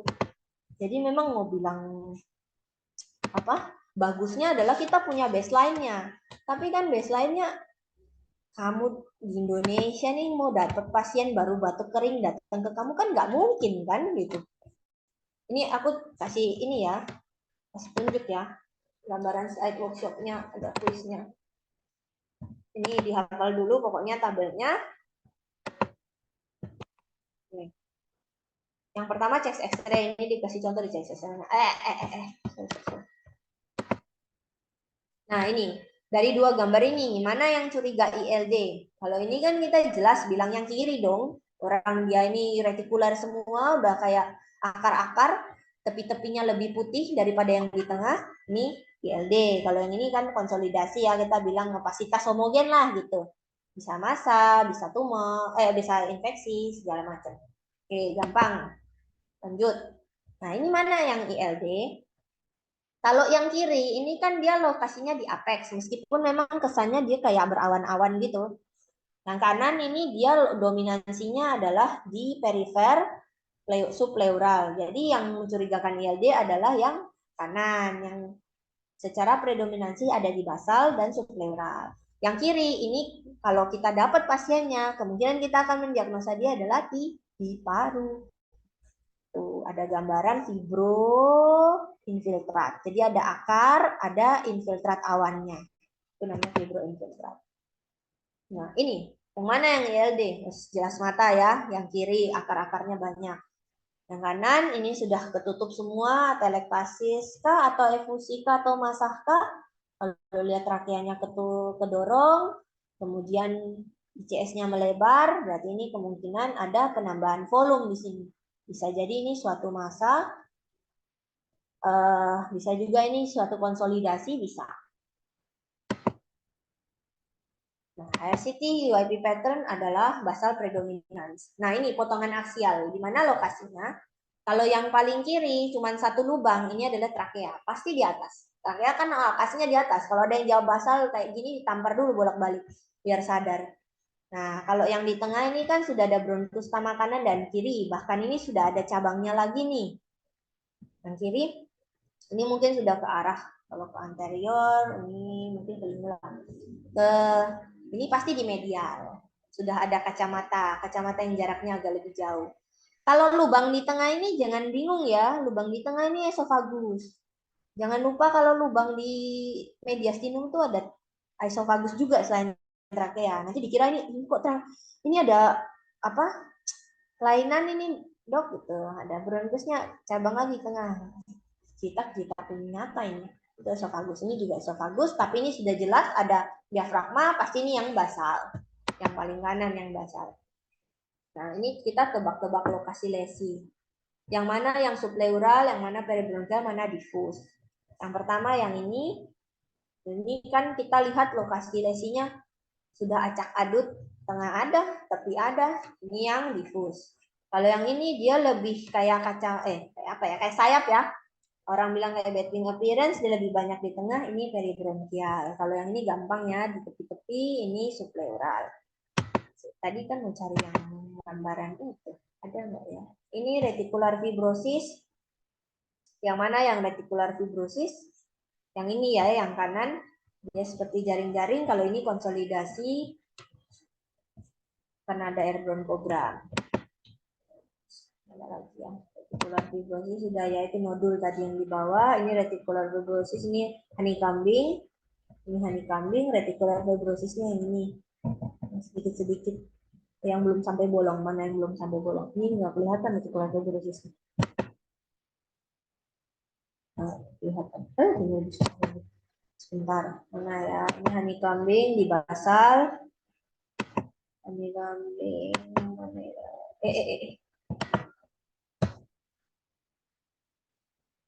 Ini ya, GGO ya. Warnanya beda kan, sama-sama abu-abu, tapi ini lebih putih. Ada subpleural sparing.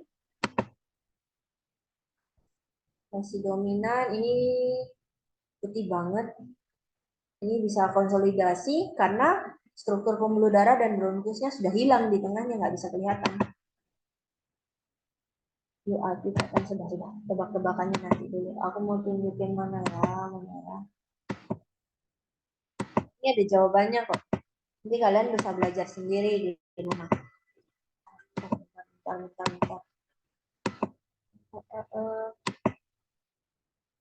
Itu kayak kista kayak tadi ya. Kistanya sudah besar-besar aja udah alternatif diagnosis itu.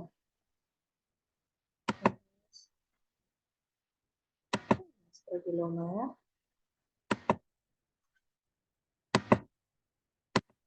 Potongan corona. Ini bukan UIP pattern ya, dia dari bronchial tadi.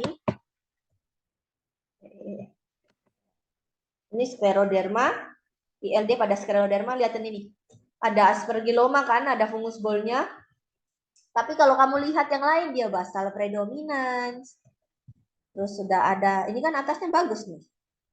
Ini ada honeycombing, ada traction bronchiectasis. Nah, ini yang kemarin sempat kayak aku tanyain gitu. Loh, apakah aku langsung jawab alternatif diagnosis karena dari kuliahnya bilangnya apapun lesi aneh-aneh yang muncul selain di luar yang tadi itu sudah alternatif diagnosis. Tapi dokter radiologi yang hands on kan aku ini dia bilang Ini case by case, karena siapa tahu, kita kan nggak tahu ini munculnya mulai kapan nih. Kalau dia ada gambaran jelas UIP dan dia punya baseline dasar sebelumnya memang UIP, bisa jadi ini adalah suatu sekunder infeksi. Jadi memang aspergilloma pada pasien IPF. Kan boleh pasien-pasien autoimun juga mereka. Bukan autoimun, imunokompromis juga mereka. Seperti itu. Jadi ini jatuhnya adalah case by case. Kalau kayak kasusnya Julius tadi, itu kan sudah jelas mata ya, dia nggak ada hanikam, dia arahnya ada GGO, dia nggak ada predominansi di basal, dia lebih banyak ke tengah, ada subpleural sparing, apalagi sampai ada efusi, ya sudah, itu sudah pasti alternatif diagnosis. Oke, nanti slide-nya tak bagi. Ada lagi yang mau tanya? Ada yang punya pengalaman? Sudah. 1 menit lagi jam 8 biasanya. Sudah jelaskah? Kalau sudah jelas, mungkin bisa diakhiri. Kalau tambah bingung, terang aja, ILD memang susah. Nanti belajar lagi kalau mau dekat ujian atau kalau pas ada pasiennya. Oke, ada lagi yang mau tanya? Kalau sudah, boleh diakhiri kah, Itin? Oke, ada lagi yang mau nanya? Mumpung ada Sisil di sini. Asik. Asik. Ya sudah, kalau nggak ada yang nanya, nanti kalau nggak ngerti chat aja ya. Ya, ya boleh. Tarifnya kita atur. Enggak. Oke. Nanti slide-nya aku bagi. Tapi pesanku sungguh-sungguh kalian manfaatkan tuh dokter Garin. Tolong ditangkap, apalagi orangnya suka berkeliaran visit ke ruangan-ruangan. CT scan pasien sembarang, wis ambilan minta diajarin. Banyak banget ilmunya. Dan beliau mau kasih sesi sendiri. Itu divisi ilmiah boleh kok ngajar beliau, minta kuliah apa CT scan. CT scan pada penyakit paru, beliau pasti mau. Siap. Oke, kalau sudah tidak ada lagi, terima kasih untuk kehadirannya. Semoga ada manfaatnya sedikit banyak. Nanti semoga semuanya lancar ke depan untuk PPDS-nya, yang uji nas juga semoga yang berikutnya kalau memang stasiun ILD muncul bisa maksimal. Selamat malam dan terima kasih. Ya. Aku izin live yo. Ya, terima kasih banyak ya. Oke. Luar biasa. Dadah. Dadah. Terima kasih.